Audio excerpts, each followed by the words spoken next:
आज के लेक्चर्स में हम लोग नया टॉपिक स्टार्ट करने जा रहे हैं, मैट्रिक्स। ठीक है, तो मैट्रिक्स में सबसे पहले बेसिक से हम लोग चलेंगे, फिर धीरे धीरे एडवांस लेवल तक पहुंचेंगे। ठीक है, छोटी छोटी कमियों को हम लोग इम्प्रूवमेंट करते हुए फिर हम बड़े क्वेश्चंस की ओर, अच्छे क्वेश्चंस की ओर तभी हम लोग रन कर पाएंगे। तो सबसे पहले आज हम लोग बेसिक लेक्चर इसका देखेंगे कि भाई मैट्रिक्स होती क्या है ना, कितने टाइप की मैट्रिक्स होती है। तो वो सारी चीजें यहाँ पर हम 1 बाय 1 करके डिस्कस करने वाले हैं।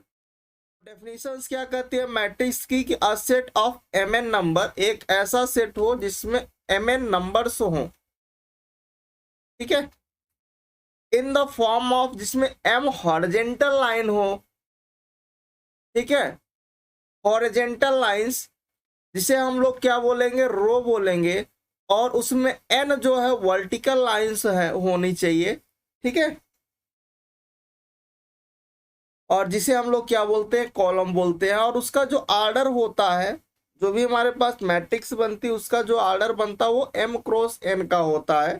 ठीक है, m क्रॉस n की जो मैट्रिक्स होती है यूजुअली हम लोग इस टाइप से लिखते हैं। कोई हमारे पास ऐसा मैट्रिक्स है, ठीक है, m क्रॉस n की अगर आपको मैट्रिक्स लिखनी है तो m यहाँ पर किसको रिप्रेजेंट करता है, m आपका रो को रिप्रेजेंट करता है, और n आपको किसको रिप्रेजेंट करता है, कॉलम को रिप्रेजेंट करता है।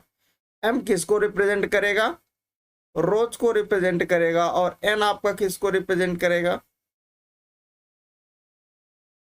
कॉलम्स को रिप्रेजेंट करता है। ठीक है, अब इसके अंदर जो भी एलिमेंट आ रहे हैं, A11 A12 इस तरह से आपके एलिमेंट आ रहे हैं। कहां तक इधर आएगा, A1n तक आएगा, या फिर A21 second row first column, A22 up to A2n। इस तरह से नीचे क्या होगा, AM1 AM2 up to AMN यहाँ पर आएगा। ठीक है, अब बात को समझते हैं कि सर यहाँ पर जो A11 है ये क्या है। मतलब A11 का सेंस किससे है, ये जो A11 है ये क्या रिप्रेजेंट कर रहा है कि भाई फर्स्ट रो का फर्स्ट कॉलम का ये एलिमेंट है A11। ठीक है, A12 क्या बता रहा है कि भाई फर्स्ट रो में सेकेंड कॉलम का ये एलिमेंट है। ठीक, इस तरह से आपको ये रिप्रेजेंट करेगा। अच्छा, हम लोग इसके जो सिंबल है इसको हम लोग कैसे रिप्रेजेंट करेंगे, जो इसके एलिमेंट को AIJ से रिप्रेजेंट करेंगे। जहां पर आई रो को रिप्रेजेंट करेगा, जे आपको कॉलम को रिप्रेजेंट करेगा। ठीक है, अब आते हैं हम लोग आगे थोड़ा सा कि मैट्रिक्स में भी रिप्रेजेंट, मैट्रिक्स का जो हम लोग सिंबल यूज करते, एक तो इस टाइप का सिंबल यूज करेंगे, ठीक है, क्लोज ब्रैकेट, और एक हम लोग इस तरह का भी ब्रैकेट यूज करेंगे, और इस तरह के भी आपको दिखेगा। ठीक है, तो ये 3 टाइप के हम लोग सिंबल मैट्रिक्स में यूज करते हैं। ठीक, उसके बाद नेक्स्ट पॉइंट है कि a matrix is only the arrangement. ये जो मैट्रिक्स होती है बेसिकली क्या होती है, नंबर्स का अरेंजमेंट होता है, और इट हैज नो डेफिनेट, जिसकी कोई डेफिनेट वैल्यू नहीं होती है। जैसे कि यहाँ पर ये मैट्रिक्स, यहाँ पर ये 7 है, तो ये कभी भी 7 नंबर के इक्वल नहीं होगा। ये आपके पास नंबर है, और ये 7 जो है वो मैट्रिक्स में 7 है। तो ठीक है, ये क्या है, 7 जो मैट्रिक्स में लिखा हुआ है एक अरेंजमेंट लिखी हुई है, और ये कभी भी उस 7 के इक्वल नहीं हो सकती। ठीक है, नेक्स्ट पॉइंट है कि each of M N matrix is known as element of the matrix. ठीक है, अगर हमारे पास कोई मैट्रिक्स गिवन हो और आपसे वो पूछे कि इसमें टोटल कितने नंबर्स ऑफ एलिमेंट हैं, कितने नंबर्स ऑफ एलिमेंट हैं, तो जो उसका आर्डर होगा, ये mn किसको रिप्रेजेंट करता है, ये आर्डर को रिप्रेजेंट करता है। तो उन दोनों का जब आप मल्टीप्लाई कर दोगे तो आपको मिल जाएगा कि इस मैट्रिक्स में टोटल कितने एलिमेंट हैं। ठीक है, the element of the matrix, देखिए एलिमेंट मैट्रिक्स का जो भी एलिमेंट होगा, मतलब A11 A12 A1n A21, इस तरह से जो भी सारे एलिमेंट आ रहे हैं वो स्केलर भी हो सकता है और वेक्टर क्वांटिटी भी हो सकती है, दोनों हो सकता है। ठीक है, ठीक है, बहुवचन में जिसे आप बोलते हो तो उसे हम लोग किस नाम से बोलेंगे, मैट्राइसिस बोलेंगे। बहुवचन में उसे हम लोग क्या बोलेंगे, मैट्राइसिस।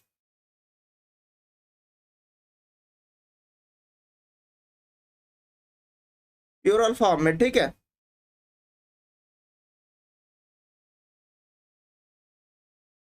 आगे बढ़े, एक एग्जाम्पल्स ले लेते हैं। जैसा कि आपके पास एक एग्जाम्पल से कोई एक हमारे पास यहाँ पर आपके पास एक मैट्रिक्स गिवन है, और ये जो मैट्रिक्स गिवन है, अगर हम आपसे पूछे कि सर ये बताइए कि भाई ये कितने आर्डर की मैट्रिक्स है, तो आपने देखा कि सर इसमें एक रो, ये R1 रो है, ये R2 रो है, ये R3 रो है। मतलब इसमें 3 रो है, कितने कॉलम है, ये C1 कॉलम है, ये C2 कॉलम है, और ये C3 कॉलम है। मतलब इस मैट्रिक्स में 3 रो हैं और 3 कॉलम है। इधर से जब आप काउंटिंग करोगे तो ये रो को रिप्रेजेंट करेगा, और इधर वाला इस टाइप से जब देखोगे तो ये कॉलम को बताएगा। तो अगर आपसे पूछा जाए कि भाई ये मैट्रिक्स कितने आर्डर की है, तो अपन क्या बोलोगे, 3x3 का। तो जो हम लोग आर्डर लिखते हैं, तो आर्डर में सबसे पहले आप क्या लिखोगे, रो को लिखोगे, ठीक है, रो का लिखोगे, और फिर आप मल्टीप्लाई करके कॉलम्स को लिखोगे, ठीक है। मतलब इसमें 3 रो और 3 कॉलम है, ठीक, ये समझ में आ गया। अगर यहीं पर आपसे पूछा जाए कि इसमें टोटल नंबर ऑफ एलिमेंट कितने हैं, तो इन 3 और 3 का जब आप मल्टीप्लाई करोगे तो आपको कितना मिलेगा, 9 मिलेगा। मतलब इस मैट्रिक्स में टोटल 9 एलिमेंट हैं। आप काउंट भी कर सकते हो, 1 2 3 4 5 6 7 8 9, टोटल कितने एलिमेंट हैं, 9 एलिमेंट हैं, ठीक है। नेक्स्ट एक एग्जांपल्स देख लेते हैं कि द एलिमेंट एक हमारे पास है Aij।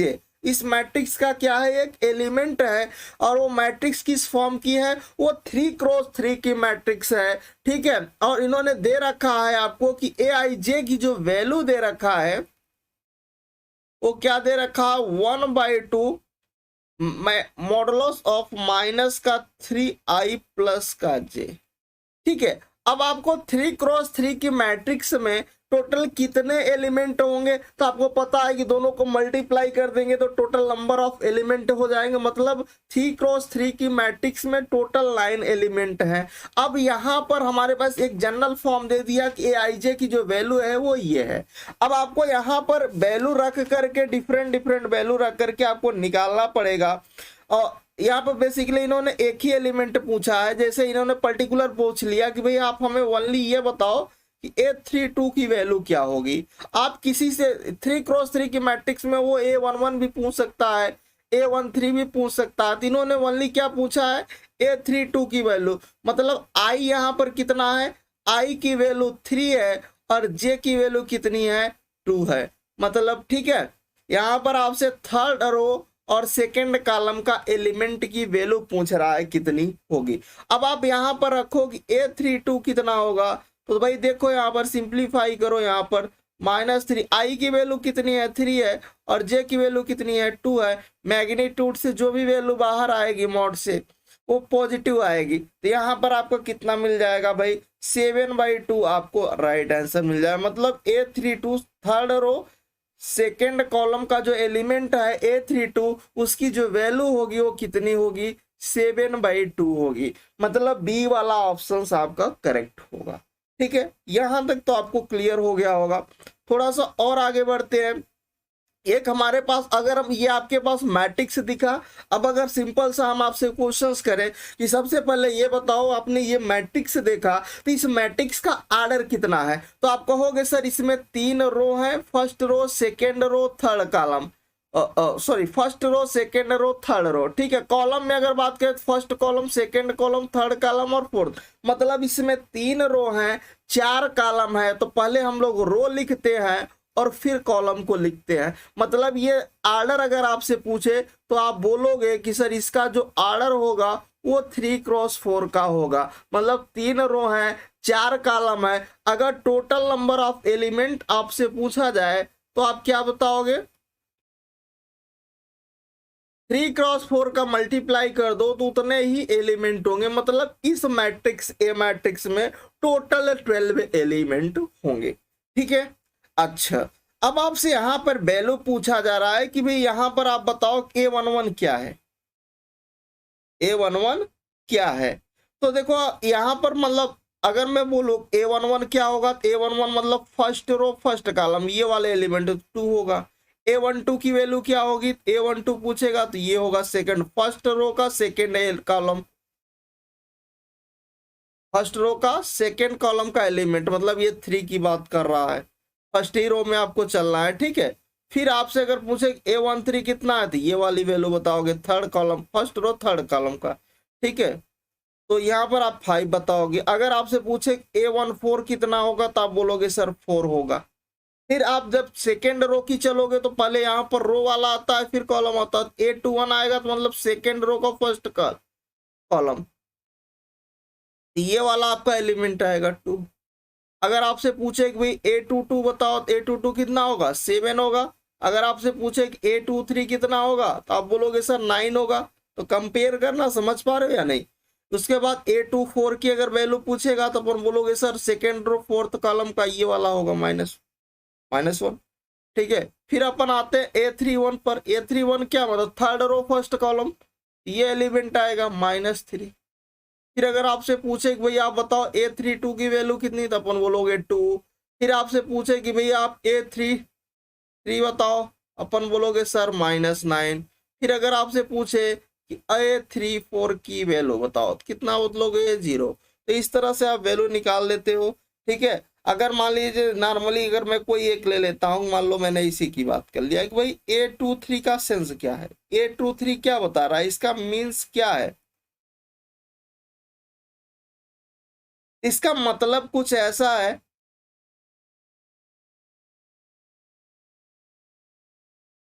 ये जो एलिमेंट है ये आपके पास एलिमेंट क्या बता रहा है, ये किस रो और किस कॉलम का एलिमेंट है। तो ये बता रहा है कि second row and third column,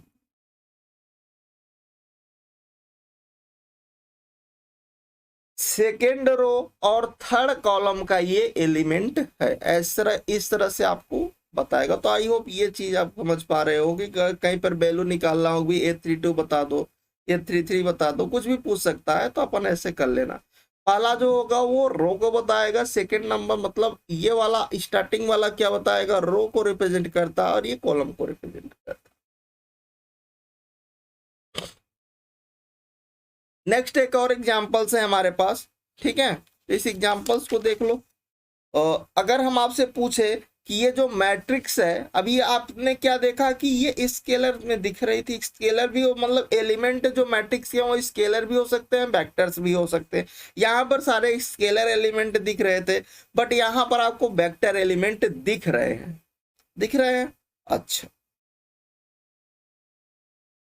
तो अगर मैं इसके ऑर्डर की बात करता हूं कि भाई इसका ऑर्डर कितना होगा, अपन बोलोगे सर इसमें 3 रो है, first row second row third row, first column second column और थर्ड कॉलम, मतलब 3 रो है 3 कॉलम है, इसका मतलब ये 3x3 की मैट्रिक्स होगी। अगर आपसे पूछेगी टोटल नंबर ऑफ एलिमेंट कितने होंगे,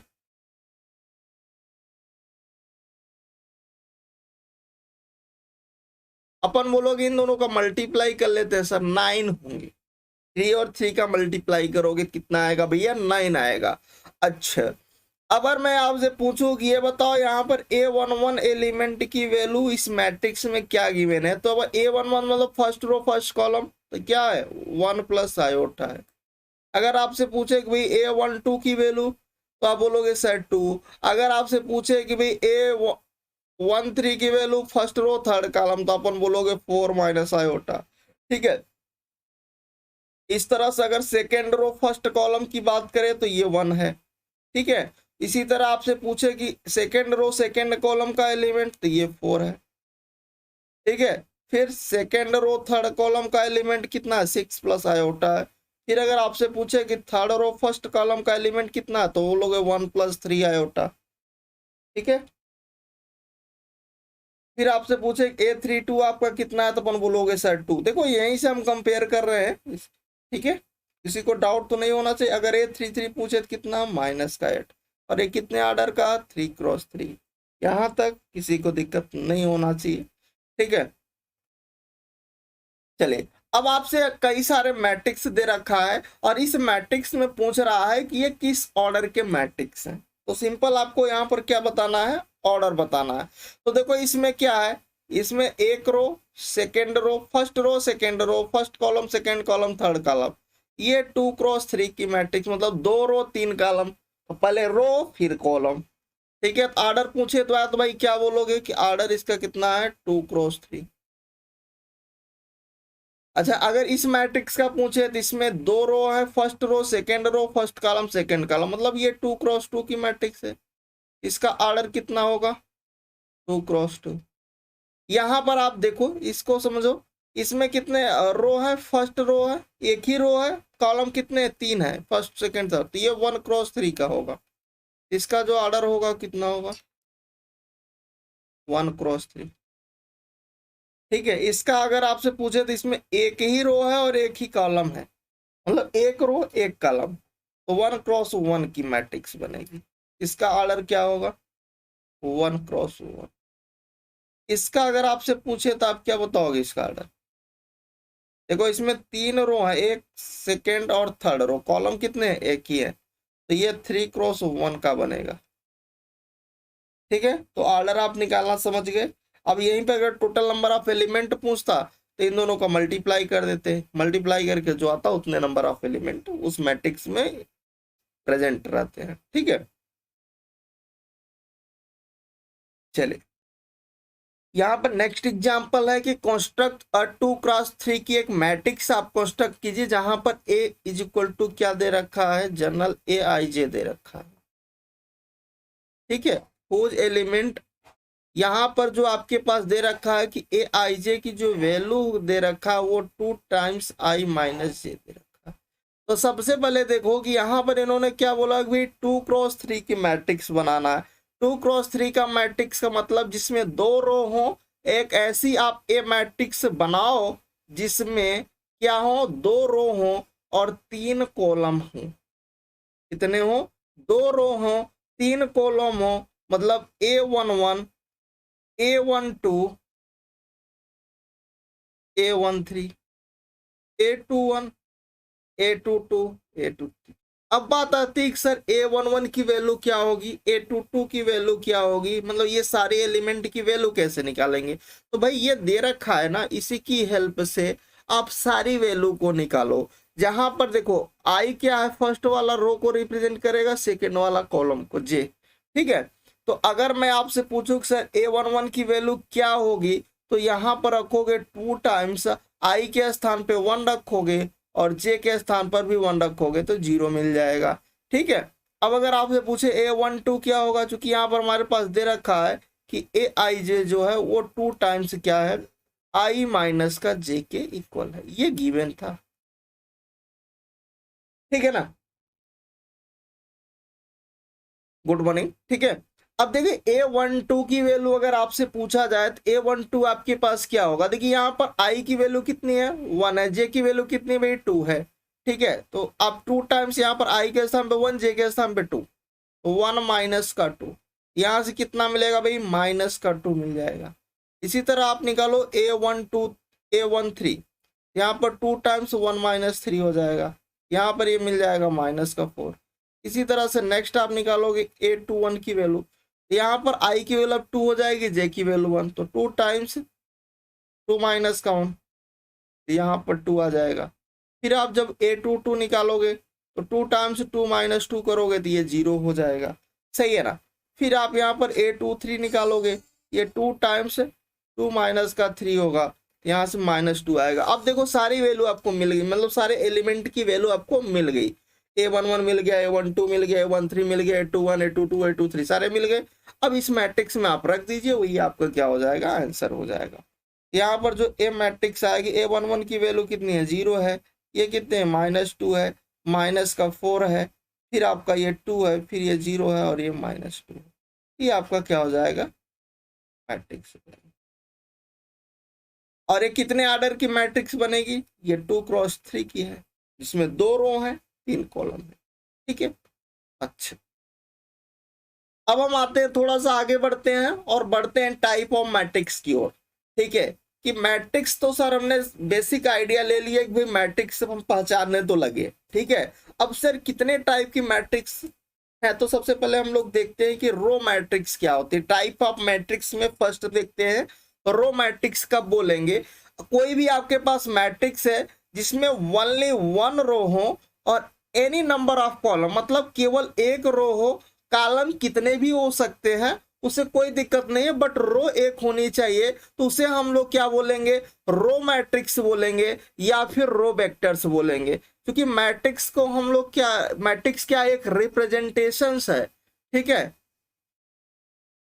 क्योंकि वेक्टर्स को भी हम लोग क्या मैट्रिक्स में रिप्रेजेंट करते हैं, तो हम लोग यहाँ पर इसको रो मैट्रिक्स भी बोल सकते हैं और रो वेक्टर्स भी बोल सकते हैं, ठीक है। अच्छा, जैसे कि इसका एग्जांपल रो मैट्रिक्स का बोलेंगे, हमने क्या बोला कि भाई उसमें केवल एक रो हो और कॉलम कितने भी हो सकते हैं, एनी नंबर ऑफ कॉलम्स हो सकते हैं। मतलब इस हमारे पास एग्जांपल्स में आप देखिए, इसमें एक रो है बट कॉलम कितने हैं, 1 2 3 4, तो ये 1x4 का मैट्रिक्स है। इसका ऑर्डर कितना है, 1x4। ये क्या हुए, रो मैट्रिक्स हुई, जिसका रो एक हो कॉलम कितने भी हो, रो मैट्रिक्स हो जाएगी।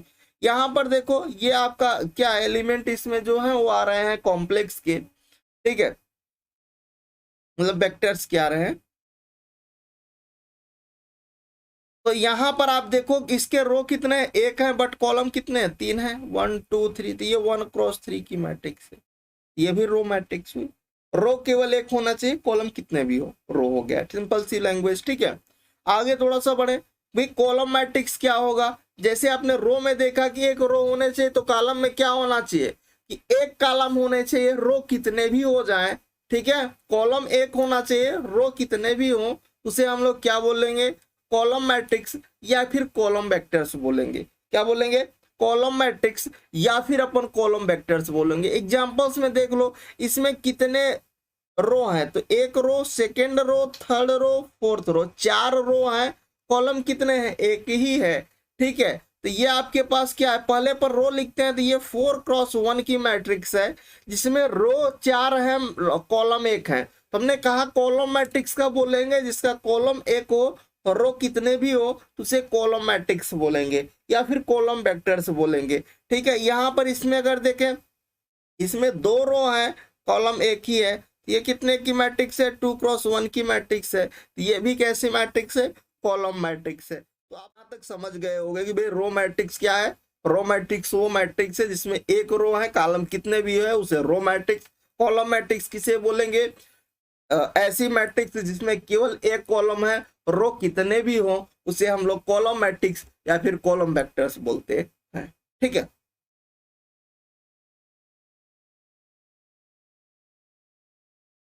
अच्छा, नेक्स्ट हम लोग आते हैं कि भाई डायगोनल मैट्रिक्स क्या होती है।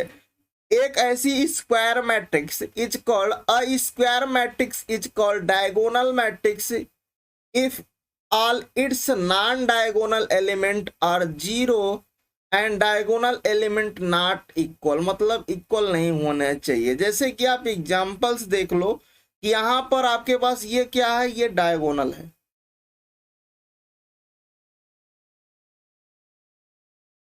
यही डायगोनल है। यहाँ पर आपके पास डायगोनल को हम लोग ऐसा भी लिखते हैं, तो डायगोनल में इसमें कितने एलिमेंट आ रहे हैं, 3 आ रहे हैं ना। तो इस फॉर्म में भी इसको रिप्रेजेंट करते हैं। ये है इसके मतलब डायगोनल एलिमेंट को छोड़ करके बाकी सारे एलिमेंट 0 हो। डायगोनल एलिमेंट को छोड़ करके ये जो आपको दिख रहा है एक सीध में, ये अगर तीनों कैसे होने चाहिए, नॉन जीरो होने चाहिए। ये तीनों इक्वल नहीं है भाई, वो ए अलग है, बी अलग है, सी अलग है, तीनों डिफरेंट होने चाहिए, ये इक्वल नहीं होना चाहिए, ठीक है। और उन डायगोनल एलिमेंट को छोड़ करके सारे एलिमेंट क्या होने चाहिए, 0 हो, ठीक है। तो उसे हम लोग क्या बोलेंगे, डायगोनल एलिमेंट, और इसको DIAG से भी हम लोग रिप्रेजेंट करते हैं, ठीक। तो आई होप यहां तक आपको चीजें समझ में आई होंगी। अच्छा, एक चीज और है कि यहाँ पर स्क्वायर मैट्रिक्स बोला था, तो भाई आप देखो इसमें 3 रो हैं, 3 कॉलम है, 3 रो थी 3 कॉलम थी, 3x3, जब दोनों सेम हो, जितने रो उतने ही कॉलम, उसी को हम लोग क्या बोलेंगे, स्क्वायर मैट्रिक्स बोलते हैं। ये चीज आपका डाउट क्लियर हो गया भाई, स्क्वायर मैट्रिक्स क्या मतलब, जितने रो हो उतने ही कॉलम हो तो उसे आप स्क्वायर मैट्रिक्स बोलोगे।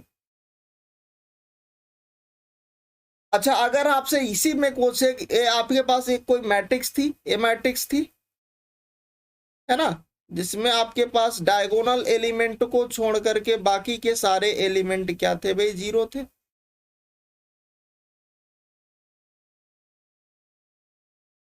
और ये 3x3 का स्क्वायर मैट्रिक्स था।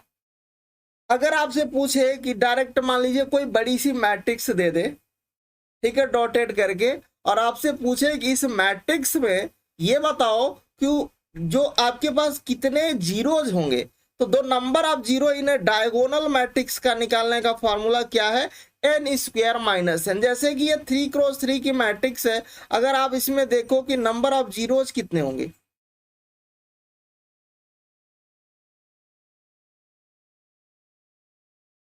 तो आप यहां पर रखोगे एन स्क्वायर माइनस एन में, तो 3 का स्क्वायर माइनस का 3, तो 6 होंगे। तो देखोगे 3 इधर 3 इधर, तो 6 देखोगे इसमें कितने हैं, जीरोज है। नंबर ऑफ जीरोज निकालने का फॉर्मूला क्या है डायगोनल मैट्रिक्स में, एन स्क्वायर माइनस एन से आप निकाल। अब एन के यहां से निकालोगे, उसके आर्डर से देखोगे, क्योंकि स्क्वायर मैट्रिक्स होगी, दोनों सेम होंगे, जितने रो होंगे उतने ही कॉलम होगी। ठीक है, चलो यहां तक तो क्लियर हो गया, नोट पॉइंट ये आप ध्यान रखिएगा। अब आते हैं कि ट्रेस ऑफ मैट्रिक्स क्या होती है भाई, कोई सी भी मैट्रिक्स का ट्रेस आप कैसे निकालोगे। तो द सम, आप जो भी हमारे पास डायगोनल एलिमेंट है उसका जब आप सम कर सकते हो, जब आप किसी भी, कोई हमारे पास स्क्वायर मैट्रिक्स है, क्योंकि जो डायगोनल एलिमेंट है किसी स्क्वायर मैट्रिक्स का, उसका जब हम सम कर देते हैं तो वही क्या हो जाता है, ट्रेस हो जाता है। और इसको हम लोग टी आर से भी रिप्रेजेंट, इससे हम लोग इसका नोटेशन, इसका सिंबल ये भी हम लोग यूज कर सकते हैं। ठीक है, ट्रेस का, जैसे कि आपके पास ये मैट्रिक्स दिख रही है, ए मैट्रिक्स।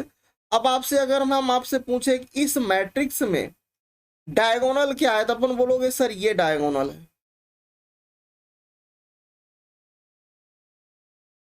ये क्या है, डायगोनल है, ये डायगोनल के एलिमेंट है। अब डायगोनल के एलिमेंट को सम कर दो, वही ट्रेस हो जाता है। मतलब 2, 3 और 4 का सम, ये जो 9 है वो उस मैट्रिक्स का क्या हो गया, ट्रेस हो गया। इसको हम लोग टी आर, ट्रेस ऑफ ए ऐसा भी लिखते हैं। तो ट्रेस ऑफ ए कितना हो गया इस मैट्रिक्स का, तो वो 9 हो गया।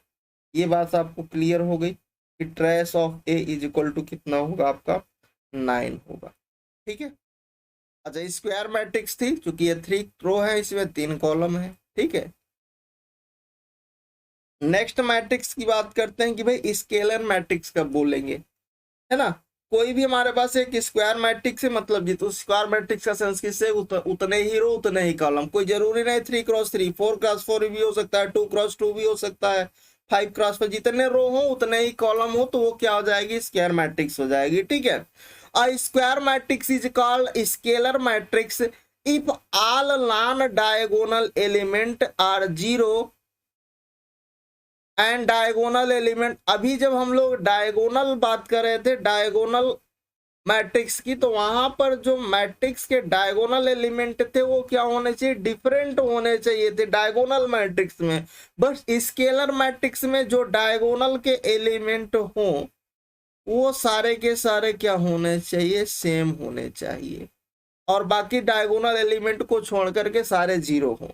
ठीक है, तो उसे हम लोग क्या बोलेंगे, स्केलर मैट्रिक्स बोलेंगे, जहां पर कि हमारा नॉन 0 होना चाहिए, जो भी हो कि सेम होने चाहिए। ठीक है, ये कैसी मैट्रिक्स है, 3x3 की स्क्वायर मैट्रिक्स है।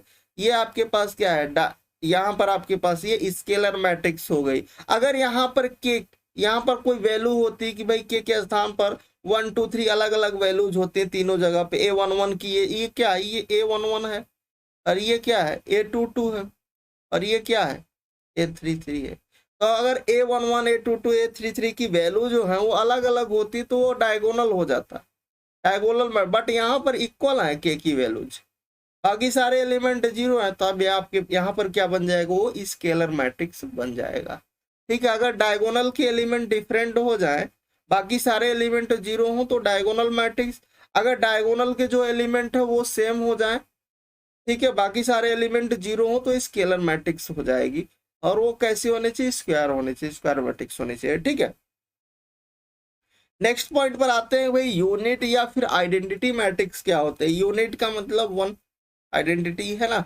A square matrix is called unit matrix if all diagonal element are unity and non-diagonal element are zero।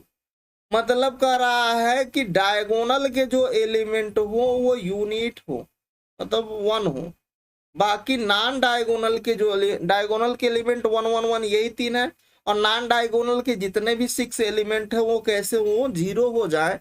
ठीक है, तो उसे हम लोग क्या बोलते हैं, यूनिट मैट्रिक्स या फिर आइडेंटिटी मैट्रिक्स बोलते हैं। और वो कैसी होनी चाहिए, स्क्वायर मैट्रिक्स होनी चाहिए। वो 2x2 की भी हो सकती है, 3x3 की भी हो सकती है, 4x4 की भी हो सकती है, मतलब जितने रो हो उतने ही कॉलम हो जाए तो स्क्वायर मैट्रिक्स होती है। ठीक है, इन्होंने कहा कि एक ऐसी आप स्क्वायर मैट्रिक्स, स्क्वायर मैट्रिक्स कोई भी स्क्वायर मैट्रिक्स हो वो यूनिट मैट्रिक्स तब होगी जिसमें जिसके डायगोनल के जो एलिमेंट हो वो क्या हो, ओनली वन हो, बाकी सारे एलिमेंट नॉन डायगोनल के जितने भी एलिमेंट हो वो जीरो हो, तो उसे हम लोग यूनिट मैट्रिक्स या फिर आइडेंटिटी। बट अभी स्केलर मैट्रिक्स में क्या बताया था कि एक स्क्वायर मैट्रिक्स को हम लोग स्केलर मैट्रिक्स बोलेंगे कि डायगोनल के सारे एलिमेंट क्या हो, इक्वल हो, और नॉन डायगोनल के जितने भी एलिमेंट हो वो जीरो हो, मतलब के है ना। तो वो स्केलर हो गया था। डायगोनल मैट्रिक्स क्या था, डायगोनल मैट्रिक्स होता है कि एक ऐसी स्क्वायर मैट्रिक्स जिसमें डायगोनल के एलिमेंट तीनों अलग अलग हो, बाकी के जो नॉन डायगोनल के एलिमेंट है वो क्या हो, जीरो हो, तो सिर्फ लोग डायगोनल मैट्रिक्स बोलते हैं जहां पर ए बी सी आ रहे थे अलग अलग। ठीक है, तो अब यहाँ पर एक और एग्जाम्पल से 2x2 का है, ये भी यहाँ पर क्या, ये भी यूनिट मैट्रिक्स है। 2x2 का कैसा है, यूनिट मैट्रिक्स है या फिर आइडेंटिटी मैट्रिक्स, क्योंकि यहाँ पर इसका डायगोनल कितना, यही है, बाकी सारे एलिमेंट नॉन डायगोनल के जो भी एलिमेंट है वो क्या है, जीरो है। ये भी आपका यूनिट मैट्रिक्स हो गया। ठीक है, यूनिट मैट्रिक्स क्या होगी कि एक ऐसी स्क्वायर मैट्रिक्स जिसके डायगोनल के सारे एलिमेंट वन हो, नॉन डायगोनल के सारे एलिमेंट जीरो हो, तो उसे हम लोग यूनिट मैट्रिक्स या फिर आइडेंटिटी मैट्रिक्स बोलेंगे। ठीक है, चलो नेक्स्ट पर हम लोग आते हैं कि भाई नल मैट्रिक्स या फिर जीरो मैट्रिक्स कब बोलेंगे। कोई भी मैट्रिक्स नल मैट्रिक्स या फिर जीरो मैट्रिक्स, मतलब जीरो मैट्रिक्स का मतलब कि उसके सारे एलिमेंट जीरो हो जाए। तो any matrix in which all element are zero is called zero matrix. जिस मैट्रिक्स के सारे element A11 A12 A13 up to A1n है ना, सारे के सारे क्या हो, जीरो हो। ठीक है, तो उस मैट्रिक्स को आप नल मैट्रिक्स, जैसे यहाँ पर ये 3x3 के मैट्रिक्स सारे एलिमेंट जीरो, ये 2x3 की मैट्रिक्स, तो ये भी इसमें दो रो है तीन कॉलम, ये भी कैसी है, नल मैट्रिक्स है, तो दोनों क्या हो गए, जीरो हो गए। जीरो है सारे एलिमेंट, तो ये भी क्या है, नल मैट्रिक्स है, फिर हम इसको जीरो मैट्रिक्स बोलेंगे। ठीक है, अब बात करते हैं नेक्स्ट हमारे पास कि सर हॉरिजेंटल मैट्रिक्स क्या होगी। तो एनी मैट्रिक्स, किसी भी मैट्रिक्स को हम हॉरिजेंटल मैट्रिक्स तब बोलेंगे जब द नंबर ऑफ कॉलम जो है, यहां पर गौर करिएगा, ध्यान दीजिएगा कि number of column more than हो किससे, नंबर ऑफ रो से, मतलब नंबर ऑफ कॉलम ज्यादा हो नंबर ऑफ रो से, तो उसे हम लोग हॉरिजेंटल मैट्रिक्स बोलेंगे। जैसे कि एग्जांपल से आप समझ सकते हो इजिली, यहां पर हमारे पास इसमें तीन रो है, फर्स्ट रो, सेकेंड रो और थर्ड रो। कितने कॉलम है, first column, second column, third column, fourth column. हमने क्या बोला कि एक ऐसी मैट्रिक्स जिसके नंबर ऑफ कॉलम ज्यादा हो नंबर ऑफ रो से। तो यहां पर क्या है, नंबर ऑफ कॉलम जो है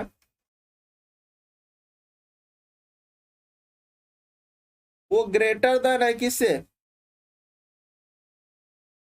नंबर ऑफ रो से, क्योंकि कॉलम कितने हैं, 4 है, रो कितने, 3 है। तो यहां से क्या हो गया, ये हॉरिजेंटल मैट्रिक्स हो गया।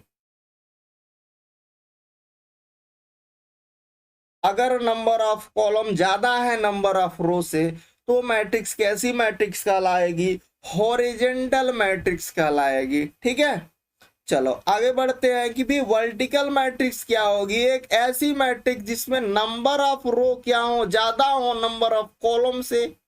हॉरिजेंटल में क्या था, नंबर ऑफ कॉलम ज्यादा हो नंबर ऑफ रो से। वर्टिकल में क्या है, नंबर ऑफ रो ज्यादा हो नंबर ऑफ कॉलम से, तो वो वर्टिकल मैट्रिक्स होती है। जैसे यहाँ पर आप देखो कि first row, second row, third row, fourth row, मतलब 4 रो है, इसमें 2 कॉलम है, फर्स्ट कॉलम सेकेंड कॉलम, मतलब ये 4x2 की मैट्रिक्स है। यहाँ पर देखो कि नंबर ऑफ जो रोज है वो ग्रेटर देन है किससे, नंबर ऑफ कॉलम से। मतलब यहाँ पर 4 क्या रो है और कॉलम कितने हैं, 2। 4 बड़ा है 2 से, मतलब रो ज्यादा है कॉलम से, तो यहाँ पर ये क्या क्या रिप्रेजेंट करेगा, ये जो मैट्रिक्स है वो कैसी मैट्रिक्स है, वर्टिकल मैट्रिक्स है। यहां तक आपको डाउट अब के क्लियर हो गया कि वर्टिकल मैट्रिक्स कब बोलेंगे, ठीक है।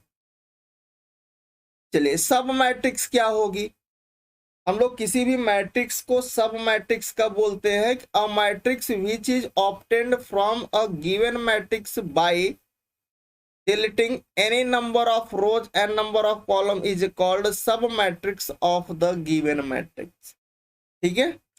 जैसे कि यहाँ पर हमारे पास कोई हमारे पास एक मैट्रिक्स है, जैसे कि एग्जांपल्स में देखो कि हमारे पास कितने की मैट्रिक्स है, 3x3 की मैट्रिक्स है, जिसमें 3 रो है, first row, second row, third row, first column second, 3x3 की एक मैट्रिक्स है, ठीक है। और मैंने कहा कोई भी आपके पास a matrix which is obtained from the given matrix, ये मैट्रिक्स हमारे पास गिवन है और उसमें से any numbers of row and number of column को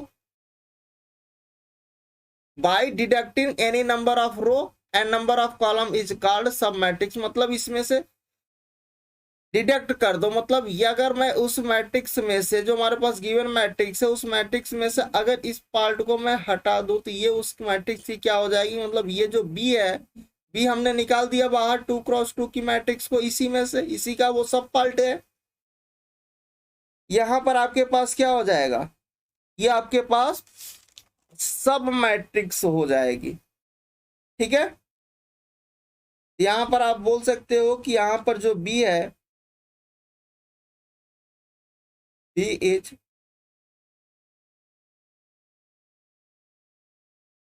सब मैट्रिक्स ऑफ ए मैट्रिक्स। मतलब ये जो बी हमने सब पार्ट उसका निकाला है, वो बी क्या है, उसकी सब मैट्रिक्स है किसकी, उस ए मैट्रिक्स जो गिवन मैट्रिक्स था। अब यही तो कह रहा है कि भाई by deducting any number of rows and number of column, किसी भी number of row and number of column को अगर आप उस मैट्रिक्स से डिडक्ट कर देते हो, मतलब मैंने इस रो इसको और इसको हटा दिया, तो जो बची मैट्रिक्स वो क्या हो जाएगी, उस मैट्रिक्स की गिवन मैट्रिक्स की सब मैट्रिक्स हो जाएगी, ठीक है ना। तो बी जो है वो ए मैट्रिक्स की कैसी मैट्रिक्स है, सब मैट्रिक्स है। नेक्स्ट पर चलते हैं कि भाई अपर ट्रायंगुलर मैट्रिक्स कब बोलेंगे, ठीक है, कि a square matrix in which जिसके all element below the leading diagonal element are zero is called upper triangular matrix. यहां पर देखो ये आपके पास क्या है, सबसे पहले कैसा होना चाहिए अपर ट्रायंगुलर मैट्रिक्स, वो स्क्वायर मैट्रिक्स होने चाहिए। यहाँ पर ये 4x4 की कैसी मैट्रिक्स है, स्क्वायर मैट्रिक्स है, जिसमें 4 रोज हैं और 4 कॉलम्स हैं। देखिए 4 रो हो गए, first column, second column, third column, जिसमें 4 रो और 4 कॉलम्स हैं, ठीक है। कह रहा है कि diagonal square matrix in which all element, diagonal के नीचे के सारे एलिमेंट जीरो हो। मतलब देखो यहां से लेकर के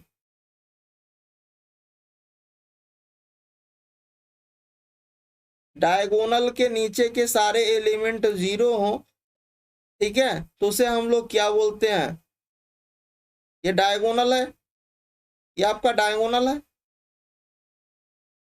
ठीक है। तो डायगोनल के एलिमेंट, डायगोनल एलिमेंट जो हमारे पास डायगोनल है उसके नीचे के अगर सारे एलिमेंट जीरो होते हैं उसे हम लोग अपर ट्रायंगुलर मैट्रिक्स बोलते हैं, ठीक है। अच्छा, अब बात करते हैं कि सर लोअर ट्रायंगुलर मैट्रिक्स क्या होगी। तो एक ऐसी मैट्रिक्स जिसमें डायगोनल के ऊपर के सारे एलिमेंट जीरो हो, नीचे के एलिमेंट नॉन जीरो हो। तो ये आपका क्या है, ये आपका डायगोनल है 3x3 का, ये स्क्वायर मैट्रिक्स है, ये डायगोनल था। अब डायगोनल के ऊपर वाले तो ये सारे जीरो हैं, नीचे वाले नॉन जीरो हो, तो इसे हम लोग क्या, अगर ऊपर वाले जीरो हो गए तो लोअर ट्रायंगुलर मैट्रिक्स हो जाएगी। और अगर नीचे डायगोनल के नीचे वाले सारे जीरो हो गए, ऊपर वाले नॉन जीरो है, तो उसे हम लोग क्या बोलेंगे, अपर ट्रायंगुलर मैट्रिक्स। दोनों में डिफरेंस समझ में आया कि डायगोनल एलिमेंट के अगर नीचे वाले सारे जीरो होंगे एलिमेंट, ऊपर वाले नॉन जीरो हैं, तो अपर ट्रायंगुलर मैट्रिक्स हो जाएगी। और अगर डायगोनल एलिमेंट के ऊपर वाले सारे एलिमेंट जीरो हो जाए, नीचे वाले सारे एलिमेंट नॉन जीरो हो, तो वो आपके पास लोअर ट्रायंगुलर मैट्रिक्स हो जाएगी। नेक्स्ट पर आते हैं कि सर रेक्टेंगुलर मैट्रिक्स क्या होगी। तो a matrix in which number of row is not equal to the number of column और vice versa is called a rectangular matrix. एक ऐसी मैट्रिक्स जिसके नंबर ऑफ रो जो है वो नंबर ऑफ कॉलम के इक्वल ना हो, उसे हम लोग क्या बोलेंगे, रेक्टेंगुलर मैट्रिक्स बोलेंगे। जैसा कि आप इस एग्जांपल में देख लो कि इसमें 2 रो हैं और 3 कॉलम है, तो नंबर ऑफ रो 2 है, नंबर ऑफ कॉलम 3 है, दोनों इक्वल है, इसलिए कैसी मैट्रिक्स हुई, रेक्टेंगुलर मैट्रिक्स हुई। ठीक, यहाँ तक तो किसी को दिक्कत नहीं होना चाहिए। ठीक है, क्यों, क्योंकि यहाँ पर रो जो है वो कॉलम के इक्वल नहीं है, क्योंकि रो कितना है, 2 है, और कॉलम कितना है, 3 है, इसलिए ये कैसी मैट्रिक्स हो गई, रेक्टेंगुलर।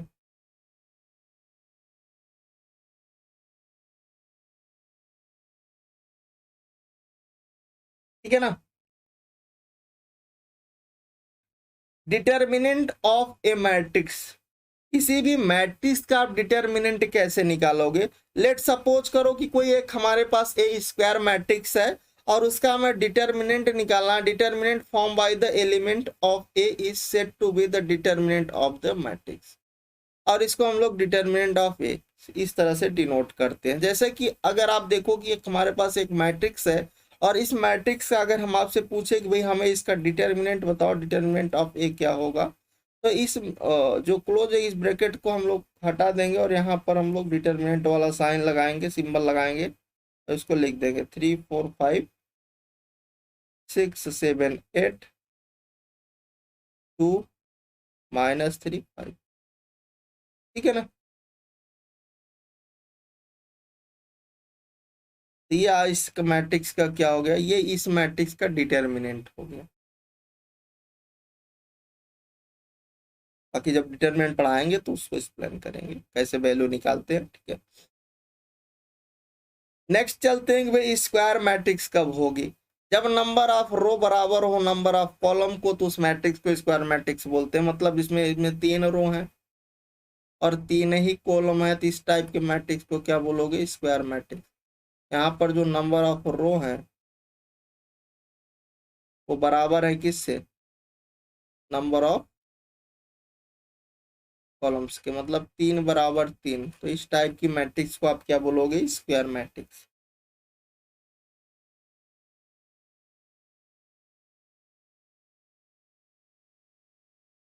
ठीक है,